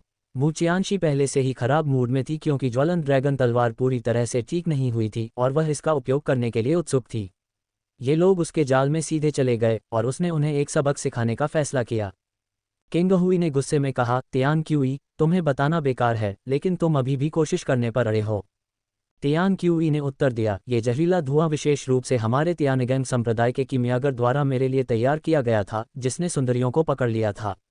भले ही कोई सुंदरता कीमियागर हो, फिर भी वह प्रभावित होगी। ऐसा कैसे है कि वह सुरक्षित है? वह नहीं होगी एक उच्च स्तरीय कीमियागर, क्या वह होगी? किंग हुई ने कहा, इतनी बकवास करना बंद करो। जहरीला धुआं बेकार है, चलो पहले उसे पकड़ते हैं। यहाँ हम में से बहुत से लोग हैं। मुझे विश्वास नहीं है कि तुम उसे नीचे नहीं उतार सकती। तियान क्यूई ने कहा, यह सच है। किंग हुई और तियान क्यूई को छोड़कर, जो राजा स्तर पर हैं, अन्य सभी सम्राट स्तर पर हैं। हालांकि वे निम्न स्तरीय स्पिरिट एम्परर्स और मार्शल एम्परर्स हैं, वे 9वें स्तर के स्पिरिट किंग से निपटने के लिए सक्षम से अधिक हैं। मू चियांशी की पहली श्रेणी के मार्शल सम्राट किनबा को हराने की क्षमता का मतलब यह नहीं है कि वह इतने सारे निम्न स्तरीय मार्शल एम्परर्स और स्पिरिट एम्परर्स को हरा सकती है। मू चियांशी की आंखें ठंडी थीं। बस इतने से लोगों के साथ शाओ होंग और वुडी को कार्रवाई करने की कोई आवश्यकता नहीं थी, वे स्थिति को संभालने के लिए पर्याप्त थे। जल ड्रैगन बुझ गया है। बर्फीली आभा ने पलकों पर कोहरे को संघनित कर दिया और बर्फीली नीली जल ड्रैगन ने बेरहमी से चार्ज किया। बूम! भयानक चाल ने आसपास के सभी लोगों को उड़ा दिया, दीवार से जा टकराए और खून थूकने लगे। किंग हुई ने गुस्से में कहा, धिक्कार है मू चियांशी, तुमने वास्तव में मुझ पर पीछे से हमला किया। तियान क्यूई ने कहा, बेकार कचरे का एक झुंड। तुम एक छोटी लड़की को राजा स्तर पर भी नहीं संभाल सकते। अपनी पूरी ताकत लगाओ और उसे पकड़ो। जी, हालांकि इन चापलूसों ने चाहे जितनी भी कोशिश की, वे मू चियांशी की गति का मुकाबला नहीं कर पाए। अपनी पतली कलाई उठाकर मू चियांशी ने धीरे से कहा, अर्थ प्रोफाउंड सील। इसके बाद हेवनली प्रोफाउंड सील। आए, बूम! सड़क के किनारे के कई घर मलबे में तब्दील हो गए। इन निम्न स्तरीय सम्राटों की बात तो छोड़ ही दीजिए, जो सड़े हुए कीचड़ की तरह जमीन पर पड़े थे। मू चियांशी ने धीरे से बुदबुदाया, हेवनली प्रोफाउंड सील को साधना अर्थ प्रोफाउंड सील की तुलना में बहुत अधिक कठिन है। ऐसा लगता है कि सम्राट रैंक तक पहुंचे बिना इसे पूर्णता तक साधना बहुत मुश्किल है। जियुए की सील की शक्ति के बारे में सोचते हुए वह स्पष्ट रूप से उसकी वर्तमान विनाशकारी शक्ति से बहुत असंतुष्ट था। वह संतुष्ट थी, लेकिन किंग हुई और तियान क्यूई रोने की कगार पर थे। ये पूरी तरह से एक संग की है। वह केवल राजा रैंक पर है, फिर भी उसने सिर्फ 2 चालों में इतने सारे लोगों का सफाया कर दिया, यह पागलपन है। किंग हुई ने कहा, मिस मू, ये सब इसलिए है क्योंकि तियान क्यूई के मन में आपके प्रति गलत इरादे हैं। मैं तो बस यहाँ से गुजर रही थी। यह इतना घटिया बहाया है कि कोई भूत भी इस पर विश्वास न करे। तियान क्यूई ने कहा, मिस मू, आप मेरी सपनों की देवी हैं। मैंने कभी भी आपका अनादर करने की हिम्मत नहीं की। ये सब उस कुल्टा किंग हुई की वजह है जिसने मुझे बढ़ावा दिया। मू चियांशी ने उनकी कही एक भी बात पर बिल्कुल विश्वास नहीं किया, यहाँ तक कि विराम चिन्ह पर भी नहीं। चिंता मत करो, मैं तुम्हें नहीं मारूंगी। मैं तो बस तुम्हें तुम्हारे अपने ही अंदाज का स्वाद चूंगी। अभी अभी ज़ियाजोऊ में आने के बाद वह इतनी जल्दी दोनों प्रमुख शक्तियों को नाराज नहीं करना चाहती थी। इन दोनों से कोई खतरा नहीं है। वे परेशानी पैदा करते करते थक चुके हैं, तो चलिए पहले उन्हें एक सबक सिखाते हैं। मू चियांशी दोनों लोगों को अपने साथ ले गई, एक वेश्यावृत्ति गृह में कमरा बुक किया और उन्हें अंदर फेंक दिया। किंग हुई को कुछ बुरा होने का एहसास हुआ और उसने पूछा, तुम क्या करने जा रही हो? मू चियांशी ने कमरे में कुछ औषधीय पाउडर छिड़का। हल्की सी मुस्कान के साथ उसने कहा, तुम दोनों काफ़ी अच्छे से घुलते मिलते प्रतीत होते हो, यहाँ तक कि एक साथ बुरे काम भी करते हो। इसलिए मैं तुम पर एक एहसान करूंगी और तुम्हारे लक्ष्य को प्राप्त करने में तुम्हारी मदद करूंगी। नहीं, किंग हुई ने महसूस किया कि इस समय उसका पूरा शरीर जल रहा है और अंत में उसे समझ आ गया कि मू चियांशी क्या करने की योजना बना रही थी। तियान क्यूई की स्थिति और भी खराब है, उसने अपना होश पूरी तरह खो दिया है। मू चियांशी पहले ही उनकी नज़रों से ओझल हो चुकी थी और अकादमी लौट आई थी। मू चियांशी एक अच्छी छात्र बनी रही, पढ़ती रही, अध्ययन करती रही और साधना करती रही, जबकि किंग हुई और तियान क्यूई 3 दिनों से गायब थे। ये दोनों दो प्रमुख एक स्टार संप्रदायों के प्रतिभावान थे और उन्हें किसी भी कीमत पर मुसीबत में पड़ने की अनुमति नहीं दी जा सकती थी। इसलिए उनके परिवारों और अकादमी ने उनकी तलाश के लिए लोगों को भेजा, लेकिन वे उन्हें सबसे अराजक वेश्यावृत्ति गृह में मिले, जहां वे 3 दिनों और 3 रातों से लड़ रहे थे। रूढ़िवादी शिक्षक ने यह देखकर गुस्से में कहा, अपमानजनक, पूरी तरह से अपमानजनक, बकवास, बकवास। आजकल के ये युवा दुष्ट प्राणी। किंगहुई और तियान क्यूई को घर ले जाया गया, लेकिन रहस्य हमेशा छिपे नहीं रहते। उनके कारनामे पूरे स्कूल में फैल गए और जो कभी अभिमानी किंगहुई हुआ करती थी वह अब बदनाम हो चुकी थी। मो शानकोंग ने पूछा, मिस मू, क्या आपकी तलवार तैयार है? मू चियानशी ने उत्तर दिया, इसका जिक्र ही मत करो, यह एक ही बार में पूरी तरह से टूट गई। मैंने पहले ही मास्टर हेई से दूसरा हथियार बनाने के लिए कह दिया है। हमारे पास जल्द ही कोई खबर होनी चाहिए। मो शानकोंग ने कहा, मुझे आशा है कि इस बार हम सफल हो सकते हैं। मास्टर हेई से संदेश मिलने पर मू चियानशी उनके निवास पर गई और दूसरी पूरी तलवार बनाई। मू चियानशी ने कहा, चलो फिर से कोशिश करते हैं। मास्टर हेई ने कहा, ठीक है। वास्तव में वह थोड़ा घबराए हुए थे। उन्हें डर था कि इस बार यह फिर से टूट जाएगा। उन्होंने अपने जीवन में कई तलवारों को जाली और सुधारा था, लेकिन ये पहली बार था जब उन्हें इतनी परेशानी वाली तलवार की नोक मिली थी। ज्वलंत ड्रैगन विनाश। इस शक्तिशाली हमले के शुरू होने के बाद एक करारी आवाज गूंज उठी। स्नैप, क्लैंग, ब्लेड और तलवार की नोक अलग हो गए और ब्लेड जमीन पर गिर गया। मू चियानशी ने ज्वलंत ड्रैगन तलवार की नोक को पकड़े हुए डांटा, अरे बदमाश, क्या तुम अपने आप को ठीक से नहीं संभाल सकते? ये पहले से ही दूसरी बार है। फिएरी ड्रैगन स्वॉर्ड को अन्याय महसूस हुआ। ये सब इसलिए है क्योंकि ब्लेड अपनी हिंसक शक्ति का सामना करने के लिए पर्याप्त मजबूत नहीं था। आप इसे कैसे दोषी ठहरा सकते हैं? बैंग। इस क्षण मास्टर हेई भी इस झटके से बेहोश हो गए। मैं बूढ़ा हो रहा हूँ, मैं बूढ़ा हो रहा हूँ। ऐसा लगता है कि मैं वास्तव में अपने सुनहरे दिनों से बाहर हो चुका हूँ, मास्टर हेई ने विलाप किया। मू चियानशी ने पूछा, मास्टर हेई, आप फिर से कोशिश क्यों नहीं करते? मास्टर हेई ने कहा, मेरे पास वास्तव में कोई अन्य विकल्प नहीं है। मैंने इस बार अपनी पूरी कोशिश की है। ये बूढ़ा आदमी तुम्हारी मदद नहीं कर सकता, छोटी लड़की। मू चियानशी ने उसे मजबूर नहीं किया। उसने पूछा, मास्टर हेई, क्या आप जानते हैं कि ज़ियाजोऊ में कोई अन्य हथियार रिफाइनर है जो तलवार के शरीर को जाली बनाने में मेरी मदद कर सकता है? मास्टर हेई ने कहा, यह तलवार की नोक अजीब है। मुझे डर है कि मैं अपने स्तर के किसी भी हथियार रिफाइनर पर भरोसा नहीं कर सकता। एकमात्र व्यक्ति जो संभवतः ये कर सकता है वह जुवानिक्सिया अकादमी के लेजेंडरी प्रधानाचार्य हैं। मैंने बहुत पहले सुना था कि वह एक उच्च स्तरीय हथियार शोधन मास्टर थे और अब वह शायद हथियार शोधन ग्रैंड मास्टर के स्तर तक पहुंच चुके हैं। यह इस लेजेंडरी हस्ती के अस्तित्व की वजह से है कि जुवानिक्सिया अकादमी एक 2 तारा शक्ति बनने में सक्षम रही है जो ज़ियाजोऊ में मजबूती से खड़ी है। मू चियानशी ने पूछा, जुवानिक्सिया अकादमी के प्रधानाचार्य, क्या जुवानिक्सिया अकादमी में प्रवेश करने पर उनसे मिलना संभव है? वह लंबे समय से सामने नहीं आए हैं और बहुत कम लोग जानते हैं कि वह कहाँ हैं। हालांकि यदि आप भाग्यशाली हैं तो आपको जुवानिक्सिया अकादमी के भीतर से उनकी खबर मिल सकती है। मेरा मानना है कि आपकी प्रतिभा के साथ आप परीक्षा पास करने में सक्षम होना चाहिए। यदि आपकी तलवार अच्छी है तो बहुत कम युवा उस हमले का सामना कर सकते हैं।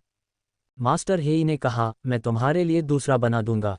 भले ही यह एक बार उपयोग करने वाली चीज़ हो जो तुम्हारे उपयोग करने के बाद टूट जाएगी, कम से कम तुम इसका एक बार उपयोग तो कर सकती हो। मू चियानशी ने इस बारे में सोचा और पाया कि यह समझ में आता है। ज्वलंत ड्रैगन के अल्टीमेट स्ट्राइक को एक बार भी जारी करने में सक्षम होना दुश्मन के खिलाफ बचाव करने का अवसर भी प्रदान करता है। मू चियानशी ने कहा, मास्टर हेई, तो मैं इसे आप पर छोड़ती हूँ। बस सबसे अच्छी सामग्रियों का उपयोग करें। मास्टर हेई ने आंखें घुमाईं और कहा, छोटी लड़की, तुम ऐसा क्यों कर रही हो? तुम जानती हो कि यह एक बार उपयोग होने वाली वस्तु है, तुम साधारण सामग्रियों का उपयोग कर सकती थीं। मू चियानशी ने कहा, कोई बात नहीं, मेरे पास पैसों की कोई कमी नहीं है। मास्टर हेई ने चिढ़कर कहा, तुम इतनी फालतू खर्च करने वाली हो, क्या तुम्हें डर नहीं है कि तुम्हारा बूढ़ा आदमी तुम्हारी टांगें तोड़ देगा?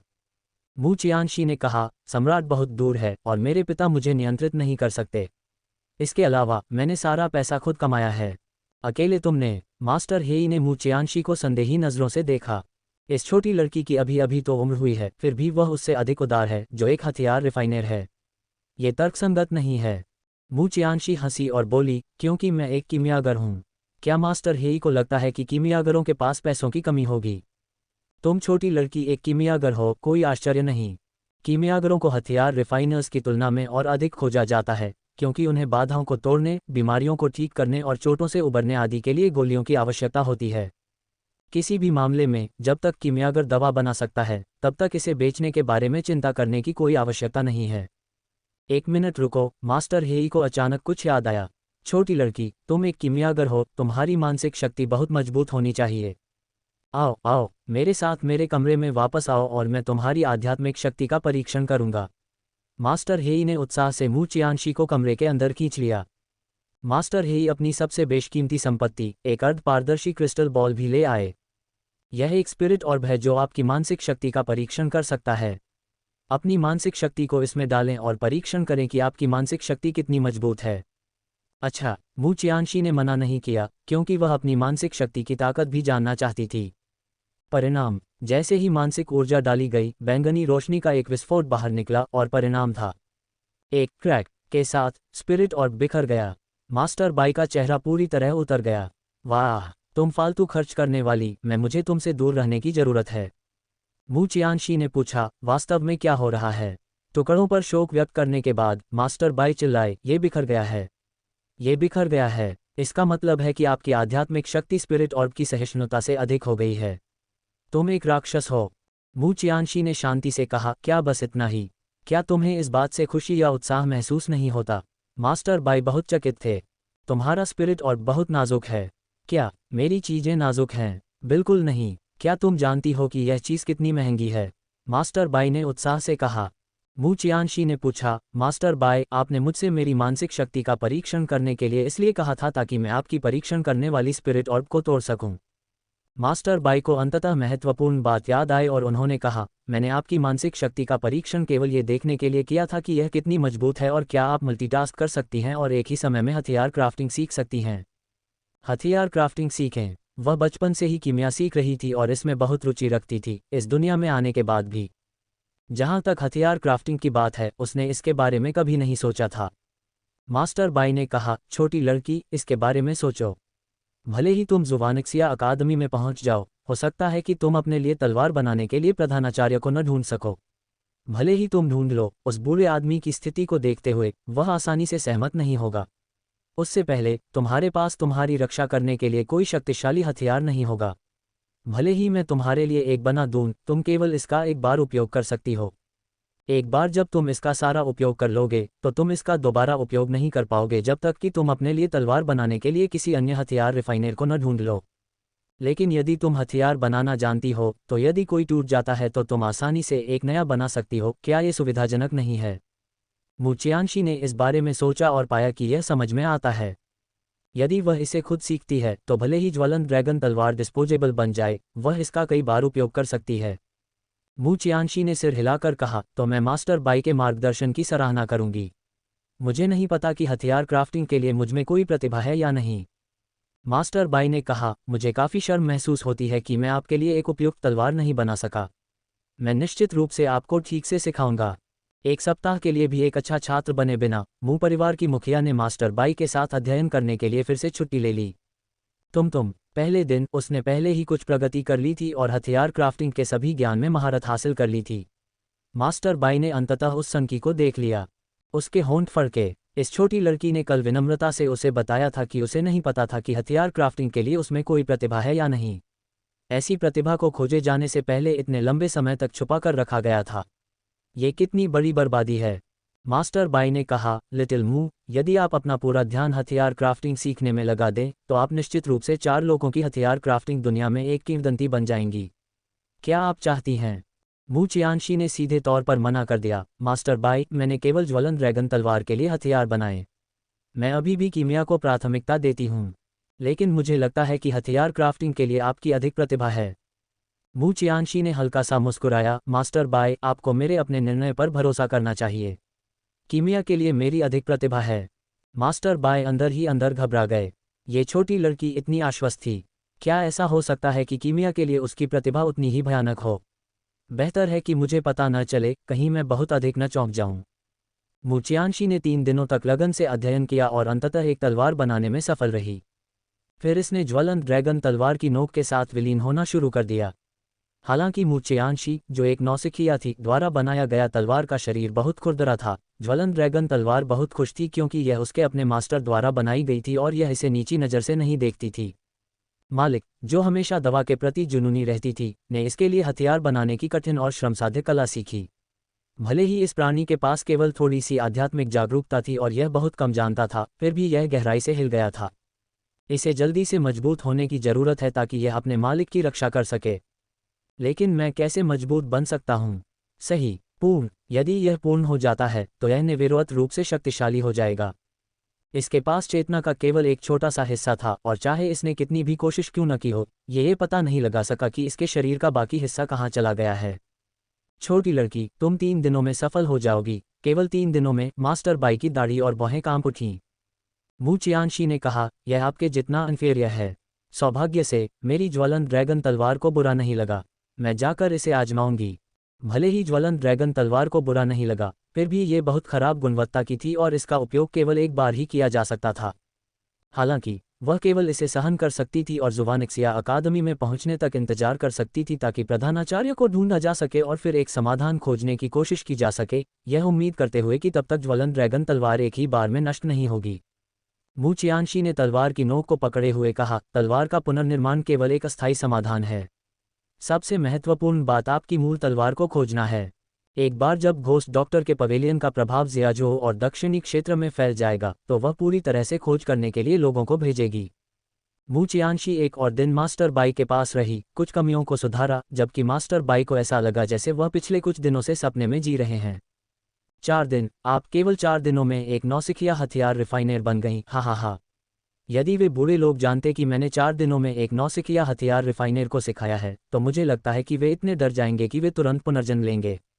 मास्टर बाई ने अतिशयोक्तिपूर्ण तरीके से हंसा और मू चियानशी ने कहा, मास्टर बाई, मैं अकादमी वापस जा रही हूँ।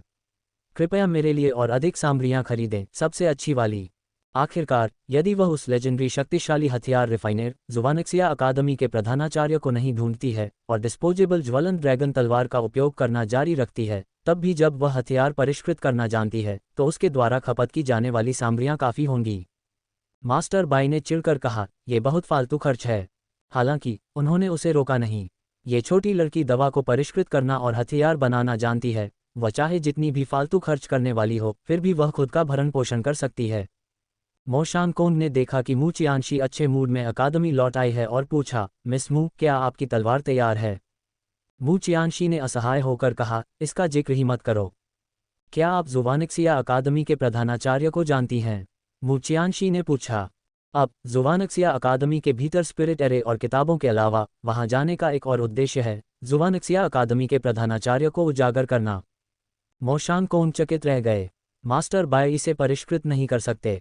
उन्हें जुवानिक्सिया अकादमी के प्रधानाचार्य को खोजने की आवश्यकता है। मू चियानशी ने सिर हिलाकर कहा, हाँ, यदि वह भी मेरी मदद नहीं कर सकता तो ज़ियाजोऊ में कोई भी मेरी मदद नहीं कर सकता। प्रधानाचार्य हुआन हमेशा से बहुत रहस्यमय रहे हैं। यदि आप उनके बारे में पता लगाना चाहते हैं तो आपको कम से कम जुवानिक्सिया अकादमी में प्रवेश करना होगा। मू चियानशी ने सिर हिलाकर कहा, हाँ, इसमें ज़्यादा समय नहीं लगना चाहिए। मोशान कोंग ने पूछा, आहजिन ने नानफेंग शहर में घोस्ट डॉक्टर का पवेलियन खोल लिया है। क्या आप जाकर देखना चाहती हैं? मू चियानशी बेरहमी से हंसती हुई बोली, एक योग्य हाथ बंद प्रबंधक के रूप में उसे केवल अपनी साधना पर ध्यान केंद्रित करने की आवश्यकता है। उसे काम करने दो। मोशान कोंग के होंठ फड़के। उसे आहजिन पर दया आने लगी थी, जो ऐसे आलसी और गैर जिम्मेदार मास्टर के साथ समाप्त हुआ था। मू चियानशी ने मोजिन को खोजने की पहल नहीं की, लेकिन मोजिन खुद आया और बोला, मास्टर, कुछ बुरा हुआ है। हमारे घोस्ट डॉक्टर के पवेलियन में एक अजीब मरीज आया है। पवेलियन में कीमियागर असहाय हैं और ऐसा लगता है कि वह हमारे पवेलियन में मरने ही वाला है। नानफेंग शहर में घोस्ट डॉक्टर की बिल्डिंग के खुलने के पहले ही दिन उसके अंदर किसी की मौत हो गई। इसका बहुत बुरा प्रभाव पड़ता। मू चियानशी ने कहा, रास्ता दिखाओ। जी। जब मू चियानशी ऊपर गई और बिस्तर पर लेटे हुए व्यक्ति को देखा तो उसके मुंह का कोना थोड़ा फड़क गया। मो जिन ने पूछा, मास्टर, इस मरीज को क्या हुआ है? उसने पाया कि उसके मास्टर ने चिकित्सा उपचार लेने या दवा देने के बजाय रसोई में जाकर कुछ करने का फैसला किया था। सुगंध बाहर आ गई, जो अविश्वसनीय रूप से स्वादिष्ट महक रही थी।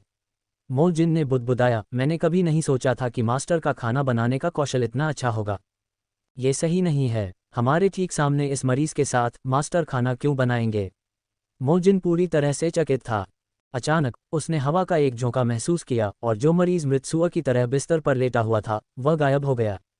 वे कहाँ हैं? मोजिन उसके पीछे रसोई में गया और देखा कि मरीज भोजन का एक कटोरा पकड़े हुए है और उसे जल्दी जल्दी खा रहा है। वाह लड़की, आखिरकार मुझे तुम मिल गई।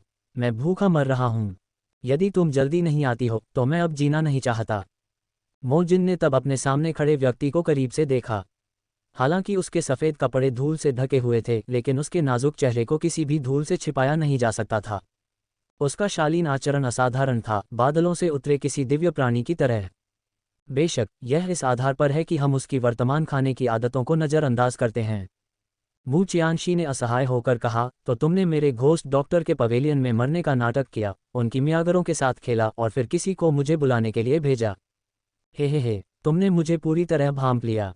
वह पहले ही पूरी प्लेट खा चुका था और जुनमो ने दयनीय भाव से कहा, लड़की मुझे और चाहिए। मैंने आधे साल से कुछ नहीं खाया है। मू चियानशी ने कहा, चूंकि तुम अभी भी जीवित हो इसलिए मैं इसे जाने देती हूँ। मू चियानशी तब एक बड़े पेटू के लिए भोजन तैयार करने गई। वह बूढ़े आदमी के चंगुल से बचने और उसे खोजने के लिए सुरक्षित रूप से ज़ियाजोऊ तक पहुंचने में कामयाब रहा था, इसलिए वह एक अच्छे इनाम का हकदार था। मैंने 6 महीने से कुछ नहीं खाया था और मैं अभी भी जीवित हूँ।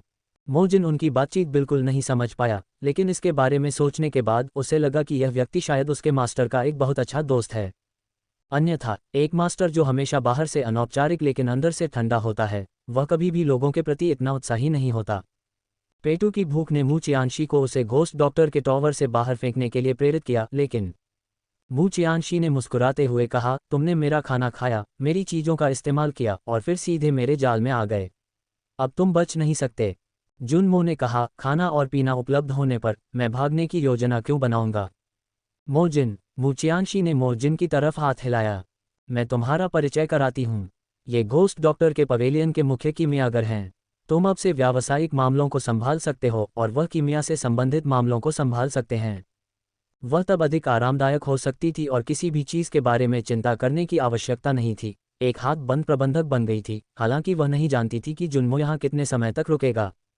जुनमो को कोई आपत्ति नहीं थी। जब तक खाने के लिए पर्याप्त था वह कठिन श्रम करना जारी रखने के लिए तैयार था। मोजिन ने कहा, वह घोस्ट डॉक्टर के पवेलियन के मुख्य कीमियागर हैं। वह केवल शुरुआती 20 वर्ष के प्रतीत होते हैं। क्या दुनिया में उनके मास्टर ओसंकी के अलावा कोई दूसरा भी हो सकता है? लेकिन यह आदमी सुअर से ज़्यादा खाता है। क्या कीमियागर भरोसेमंद है? मू चियानशी ने कहा, जुनमो, मेरे आदमियों को लगता है कि तुम हमारे घोस्ट डॉक्टर के पवेलियन को दिवालिया करने वाले हो। हम एक नई जगह पर हैं और अभी तक हमारी कोई खास नींव नहीं है, इसलिए बेहतर होगा कि तुम अपना खेल तेज कर लो। पहले वे लाभ उठाने के लिए मू परिवार की अपार संपत्ति पर निर्भर थे, लेकिन अब ज़ियाजोऊ में स्थिति पूरी तरह से अलग है। सौभाग्य से मोयू पैलेस के तीसरे बुजुर्ग के रूप में मोजिन की उपाधि का अभी भी कुछ मूल्य है। मोजिन वास्तव में चिंतित था। मास्टर पहले से ही एक फालतू खर्च करने वाली थी जो एलिक्सिर पर खुलकर खर्च करती थी। अब एक भारी भूख वाले पेटू खाने वाले के आगमन के साथ ये। जुनमो ने कहा, अच्छा खाना खाने के लिए मैं ढिलाई नहीं बरतूंगा, इसलिए चिंता मत करो। मू चियानशी ने मोजिन की ओर देखा और कहा, घोस्ट डॉक्टर के पवेलियन में 2 महत्वपूर्ण शख्सियतें हैं। एक घोस्ट डॉक्टर मुक्सी हैं और दूसरे मुख्य कीमियागर जुनमो हैं। मोजिन, तुम इसे बेहतर तरीके से याद रखो। मोजिन एक चालाक व्यक्ति था, इसलिए वह स्वाभाविक रूप से समझ गया। मास्टर का मतलब था कि यह मुख्य कीमियागर पूरी तरह से उसके बराबर था। मास्टर के दिल में इस व्यक्ति का बहुत महत्वपूर्ण स्थान है। मौत के मुंह से बाल बाल बचे जुनमो को देखकर मू चियानशी ने स्वाभाविक रूप से वापस लौटने की जल्दी नहीं की। इसके बजाय उसने उसे पुरस्कृत करने के लिए नानफेंग शहर से हर तरह की मिठाइयाँ खरीदने के लिए किसी को भेजा और फिर उसकी भागने की कहानी सुनी। मैं सम्राट स्तर तक पहुंच गया हूं और उस बूढ़े आदमी को मार डाला है। बस भविष्य में पकड़े जाने से सावधान रहो। अब मैं गुप्त रूप से तुम्हारी मदद कर सकता हूं। मू चियानशी ने कहा, एक दिन जब घोस्ट डॉक्टर का टॉवर विकसित हो जाएगा तो यह उनके होली डॉक्टर वैली को दक्षिणी क्षेत्र में कोई पैर जमाने की जगह नहीं देगा। जुनमो ने आलस्य से कहा, हाँ, मैं उनके मेरा पीछा करने से बहुत तंग आ गया हूँ। क्या कोई व्यक्ति शांति से खा और सो भी नहीं सकता? सबसे अच्छा तरीका उन्हें पूरी तरह से अलग करना है। मू चियानशी ने पूछा, मुझे याद है कि तुमने एक बार कहा था कि तुमने सेक्रेड मेडिसिन वैली में शरण ली थी और फिर उन पर घात लगाया गया था। तो वह कौन था जिसने वास्तव में 3 महान दवाकुलों को नष्ट कर दिया? जुनमो की पुतलियां अचानक सिकुड़ गईं जब उसने मू चियानशी को देखा और कहा, मुझे भी नहीं पता। वैसे भी उस जैसी शक्ति के सामने होली मेडिसिन वैली चींटी से ज़्यादा कुछ नहीं है। लड़की, तुम्हें सावधान रहना चाहिए और कभी भी इस खबर को नहीं फैलने देना चाहिए कि तुम्हारे पास शाश्वत कड़ाही है। मू चियानशी ने कहा, हाँ, मैं समझ गई। न केवल उसके पास शाश्वत कड़ाही है, बल्कि उसकी थाली में कई अन्य गर्म आलू भी हैं। इसलिए मुझे जल्दी से मजबूत होना चाहिए, अन्यथा मैं उस चीज़ की रक्षा करने में सक्षम नहीं हो पाऊंगी जिसकी मैं परवाह करती हूँ, और मैं अपनी जान भी नहीं बचा पाऊंगी। दूसरों के लिए शाश्वत कलाकृति एक दिव्य कलाकृति है जो उन्हें महान शक्ति प्राप्त करने की शक्ति प्रदान करती है, लेकिन उसके लिए यह अलग है। हालांकि अटिंग शाश्वत मंडप के और वह बहस करते थे और कभी कभी उसकी तीखी जीभ उसे थप्पड़ मारकर मारने के लिए मजबूर कर देती थी। वह एक ऐसा साझेदार था जिसके साथ उसने किसी अन्य दुनिया में स्थानांतरित होने के पहले दिन से ही एक अटूट बंधन बना लिया था। हालांकि शाश्वत अनुभूति जागी नहीं थी, लेकिन इसने उसे जल तात्विक शक्ति का उपयोग करना सिखाया और उसे आध्यात्मिक तकनीकें सिखाईं। हालांकि शाश्वत कड़ाही एक अपरंपरागत कामी था, लेकिन वह एक अच्छी शिक्षक भी थी जो उसे दवा की अधिक रहस्यमय दुनिया में गहराई से जाने के लिए प्रेरित करती थी। क्रिस्टल, शाश्वत संरक्षक, इतनी सौम्य महिला है, मुझे वह पहली नज़र में पसंद आ गई थी। अगर वे नए मालिक ढूंढना चाहते हैं तो वह उन्हें रोकेगी नहीं, लेकिन वह लालच और स्वार्थ के कारण किसी को भी उन्हें ले जाने की बिल्कुल अनुमति नहीं देगी। आदमी ने उन्हें एक दिन की छुट्टी दी थी, लेकिन मो शानकोंग ने फिर भी उनके दरवाजे पर दस्तक दी। मिस मू, आज अकादमी में एक महत्वपूर्ण बैठक हो रही है जिसमें सभी छात्रों को भाग लेना चाहिए। आपको अकादमी वापस जाना होगा। मू चियानशी ने कहा, ठीक है। जुवानक्सिया अकादमी का आकलन तेजी से आ रहा है और इस सम्मेलन के आकलन से संबंधित होने की संभावना है, वह स्वाभाविक रूप से अनुपस्थित नहीं होगी। मू चियानशी जाने के लिए मुड़ी ही थी कि एक सफ़ेद आकृति बाहर दौड़ी, उसकी तरफ उम्मीद से देखते हुए कहा, लड़की, मत जाओ, मैं भूखा हूँ। मैंने अभी तक नाश्ता नहीं किया है। भवन में वेटर से इसे तुम्हारे लिए खरीदने के लिए कहो। मैं अब जा रही हूँ। तुम हृदयहीन छोटी लड़की, तुमने मेरा इस्तेमाल किया और फिर मुझे ऐसे ही फेंक दिया। मैं तुमसे नफरत करता हूँ। मो शानकोंग ने मुस्कुराते हुए पूछा, वह कौन है? मेरे घोस्ट डॉक्टर पवेलियन के मुख्य कीमियागर। मुख्य कीमियागर? मो शानकोंग की आंखें चौड़ी हो गईं। असामान्य प्राणी दुर्लभ हैं, लेकिन हाल ही में उसने काफ़ी कुछ देखा है। इतने कम उम्र के मुख्य कीमियागर का मतलब है कि उसकी ताकत एक वरिष्ठ कीमियागर से अधिक है। वह शायद एक मास्टर कीमियागर के स्तर पर है। अकादमी ने एक आम सभा बुलाई और मू चियानशी के समूह के सभी छात्र मौजूद थे। प्रधानाचार्य ने मंच संभाला और बोलना शुरू किया। मैंने आज आप सभी को एक महत्वपूर्ण बात की घोषणा करने के लिए एकत्र किया है। जैसा कि आप सभी जानते हैं, जुवानक्सिया अकादमी का आकलन 2 सप्ताह से भी कम समय में है, इसलिए हमने निर्णय लिया है एक मॉक असेसमेंट आयोजित करें।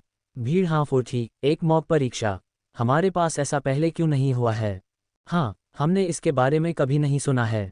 खांसी खांसी खांसी। प्रधानाचार्य ने खांसने का नाटक किया, उनका बूढ़ा चेहरा थोड़ा लाल हो गया।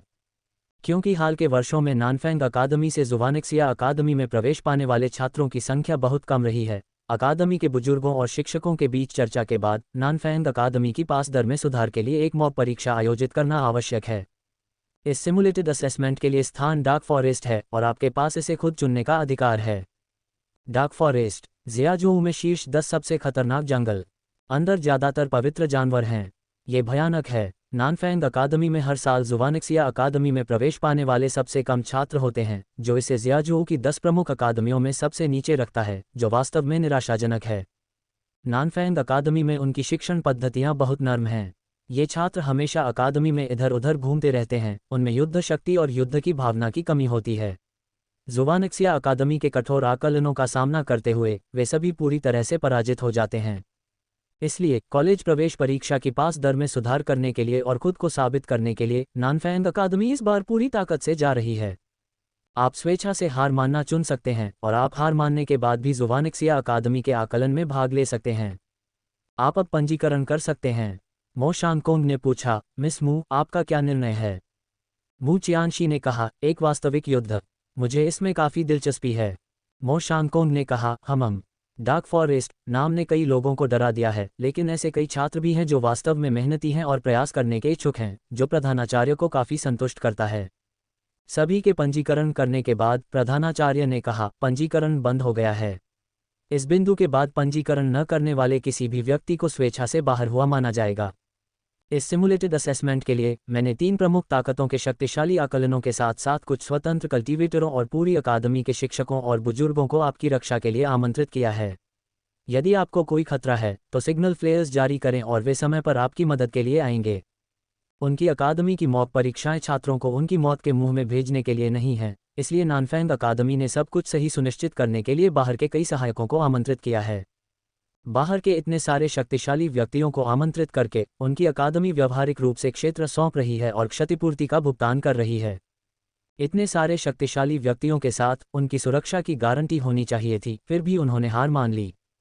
वे छात्र जिन्होंने पंजीकरण नहीं किया था अब पछतावे से भरे हुए हैं, लेकिन वापस जाने का कोई रास्ता नहीं है। मू चियानशी ने कहा, मोशांगकोंग, मुझे लगता है कि आप सभी अब तक जानते होंगे। नानफेंग अकादमी ने मोयू पैलेस से लोगों को उधार लिया था। मोशांगकोंग को खबर मिल जानी चाहिए थी। मोशांगकोंग ने सिर हिलाकर कहा, हाँ। इसलिए तीनों प्रमुख ताकतों में से किसी ने भी परहेज नहीं किया, जो स्पष्ट रूप से ये दर्शाता है कि वे अंदर की खबर से वाकिफ थे। प्रधानाचार्य ने घोषणा की, आज आपके लिए तैयारी करने का दिन है। कल सुबह हम एक मॉक असेसमेंट के लिए डार्क फॉरेस्ट के लिए रवाना होंगे। जी। नानफेंग अकादमी में मॉक परीक्षा के कारण घोस्ट डॉक्टर की बिल्डिंग आज बहुत अच्छा प्रदर्शन कर रही है। आखिरकार जब बाहर प्रशिक्षण के लिए जा रहे हों, विशेष रूप से डार्क फॉरेस्ट जैसी जगह पर, तो एलिक्सर बिल्कुल आवश्यक हैं। अगली सुबह शिक्षक ने नानफेंग अकादमी के सभी छात्रों को अकादमी छोड़ने और शहर के दरवाजे से बाहर जाने के लिए बुलाया, जहां 30 से अधिक बड़े उड़ने वाले स्पिरिट जानवर पहले से ही इंतजार कर रहे थे। उस क्षण हवा में अचानक एक लाल रंग का फायरबर्ड प्रकट हुआ, जिसने हवा में एक चमकदार चाप खींचा। एक लाल आकृति फायरबर्ड की पीठ पर कूद पड़ी और पूछा, हेडमास्टर, क्या मैं अपने खुद के उड़ने वाले स्पिरिट जानवर का उपयोग कर सकती हूँ? सभी ने लाल रंग के कपड़ों वाली महिला को देखा, जो किंगहुई निकली। कुछ समय के लिए घर पर अपने कार्यों पर विचार करने के बाद वह फिर से प्रकट हुई। जो हुआ उसके बावजूद वह अपने शर्म को धोने के लिए उच्च प्रोफाइल तरीके से स्कूल लौटी। प्रधानाचार्य ने कहा, बेशक, लेकिन किंगहुई, अपना रास्ता मत खोना। किंगहुई ने हंसते हुए कहा, मेरा फायर स्पिरिट बर्ड एक दूसरे स्तर का पवित्र जानवर है, जो इन अन्य स्पिरिट जानवरों से कहीं बेहतर है। मैं रास्ता कैसे खो सकती हूँ? मेरे पिता ने विशेष रूप से इस पवित्र जानवर को मेरे लिए ढूंढा था, इसलिए इस बार जुवानिक्सिया अकादमी में प्रवेश पाने में बिल्कुल कोई समस्या नहीं है। लेकिन चूंकि यह सिर्फ एक मॉक परीक्षा है, इसलिए मैं आपका अनादर नहीं कर सकती। प्रधानाचार्य, क्या मैं कर सकती हूँ? किंगहुई पहले की तुलना में और अधिक अभिमानी और गर्वीली हो गई है। मोशांगकोंग ने कहा, मैंने सुना है कि मिस किंगेर और त्यानगेंग संप्रदाय के युवा मास्टर प्यार में हैं और हाल ही में उनकी सगाई हुई है। वे जुवानिक्सिया अकादमी में अपनी पढ़ाई पूरी करने के बाद शादी करने की योजना बना रहे हैं। मू चियानशी ने कहा, मुझे लगता है कि यह जरूर वह बेशर्म बूढ़ा आदमी होगा, किंग मंडप मास्टर, जिसने मुझे जबरन शादी के बंधन में बांध दिया। मोशांगकोंग ने सिर हिलाकर कहा, क्योंकि मंडप मास्टर किंग की केवल 2 बेटियां हैं, वह हमेशा उन्हें सर्वोच्च डिग्री तक महत्व देना पसंद करती है। पिछली बार किंगहुई को त्यानक्यूई ने इतनी बुरी तरह प्रताड़ित किया था, वे इसे स्वीकार करने के लिए कैसे तैयार हो सकते हैं? ये फायर स्पिरिट बर्ड भी सगाई के उपहारों में से एक प्रतीत होता है। तुम उल्टा। त्यानक्यूई ने मन ही मन किंगहुई के आत्मसंतुष्ट भाव को देखकर खुद को कोसा। ये फायर स्पिरिट बर्ड उसका होना चाहिए था, लेकिन उसने कभी उम्मीद नहीं की थी कि यह इस नीच व्यक्ति के हाथ में आ जाएगा। वह एक ऐसी महिला है जिसके साथ अनगिनत बार खेला जा चुका है, फिर भी वह सोचती है कि वह बहुत कुलीन और मूल्यवान है। प्रधानाचार्य ने कहा, चलो चलते हैं। अनगिनत बड़े उड़ने वाले स्पिरिट जानवर आसमान में उड़ गए, जबकि किंगहुई एक उग्रलाल पवित्र जानवर के ऊपर बैठी भीड़ से अलग दिख रही थी। लिटिल रेड ने कहा, मास्टर, मुझे लगता है कि उस पक्षी को भूनना वास्तव में बहुत अच्छा स्वाद देगा। किंगहुई ने हवा से मू चियानशी की पीठ को तीव्रता से घूरा। ये सब उस कमबख्त औरत की वजह से था कि उसके पास उस प्रतिवादी त्यानक्यूई से शादी करने के अलावा कोई विकल्प नहीं बचा था। मू चियानशी, तुम्हारा इंतजार है, डार्क फॉरेस्ट निश्चित रूप से तुम्हारी मौत की जगह बन जाएगा। मू चियानशी ने कहा, यदि हम इसे सार्वजनिक रूप से भूनेंगे तो हमें इसे दूसरों के साथ साझा करना होगा। लेकिन एक बार जब हम डार्क फॉरेस्ट में होंगे और आसपास कोई नहीं होगा, तो हम इसका पूरा आनंद ले सकते हैं, है ना? इनविंसिबल ने कहा, मास्टर बहुत समझदार हैं। इस बेवकूफ़ सुआ का आईक्यू मुझे चिंतित कर रहा है। यदि किंगहुई, जो दूसरे स्तर के पवित्र जानवर के होने पर बहुत गर्व महसूस कर रही थी, ये जानती कि उसका पवित्र जानवर मू चियानशी की नज़र में एक स्वादिष्ट व्यंजन बन गया है, तो मुझे आश्चर्य है कि वह क्या सोचेगी। दिन के अधिकांश समय उड़ने के बाद वे अंततः डार्क फॉरेस्ट के किनारे पर पहुंच गए। प्रधानाचार्य ने कहा, आपका काम आधे महीने के लिए डार्क फॉरेस्ट में सुरक्षित रूप से जीवित रहना है, फिर स्पिरिट जानवरों का शिकार करना और स्पिरिट कोर प्राप्त करना है। इस सिमुलेटेड असेसमेंट में आपका प्रदर्शन आपके द्वारा प्राप्त स्पिरिट कोर की संख्या से आंका जाएगा और फिर आपको पुरस्कृत किया जाएगा। हम समझ गए, प्रधानाचार्य ने कहा, अब आप प्रस्थान कर सकते हैं। डार्क फॉरेस्ट के प्रति विस्मय और भय से भरे छात्र उसमें दौड़ पड़े। युवा मास्टर मो, क्यों न हम टीम बना लें? छात्र मो, गुप्त सुरक्षा के साथ भी, यदि वे अंदर लंबे समय तक रहना चाहते हैं तो टीम बनाना आवश्यक है। मोशान कोंग स्वाभाविक रूप से एक लोकप्रिय व्यक्ति बन गए। तियान क्यूई मू चियानशी के पास गया और बोला, मिस मू, क्या आप मेरे साथ टीम बनाना चाहेंगी? तियान क्यूई अभी भी हार मानने को तैयार नहीं था। ये लड़की बहुत मजबूत और निपटने में मुश्किल थी, लेकिन उसने किस तरह की महिला का पीछा नहीं किया था। यदि बल काम नहीं करता तो वह कोमलता की कोशिश कर सकता था। वह यह मानने से इनकार करता था कि वह एक आकर्षक और शिष्ट व्यक्ति उसे जीत नहीं सकता था।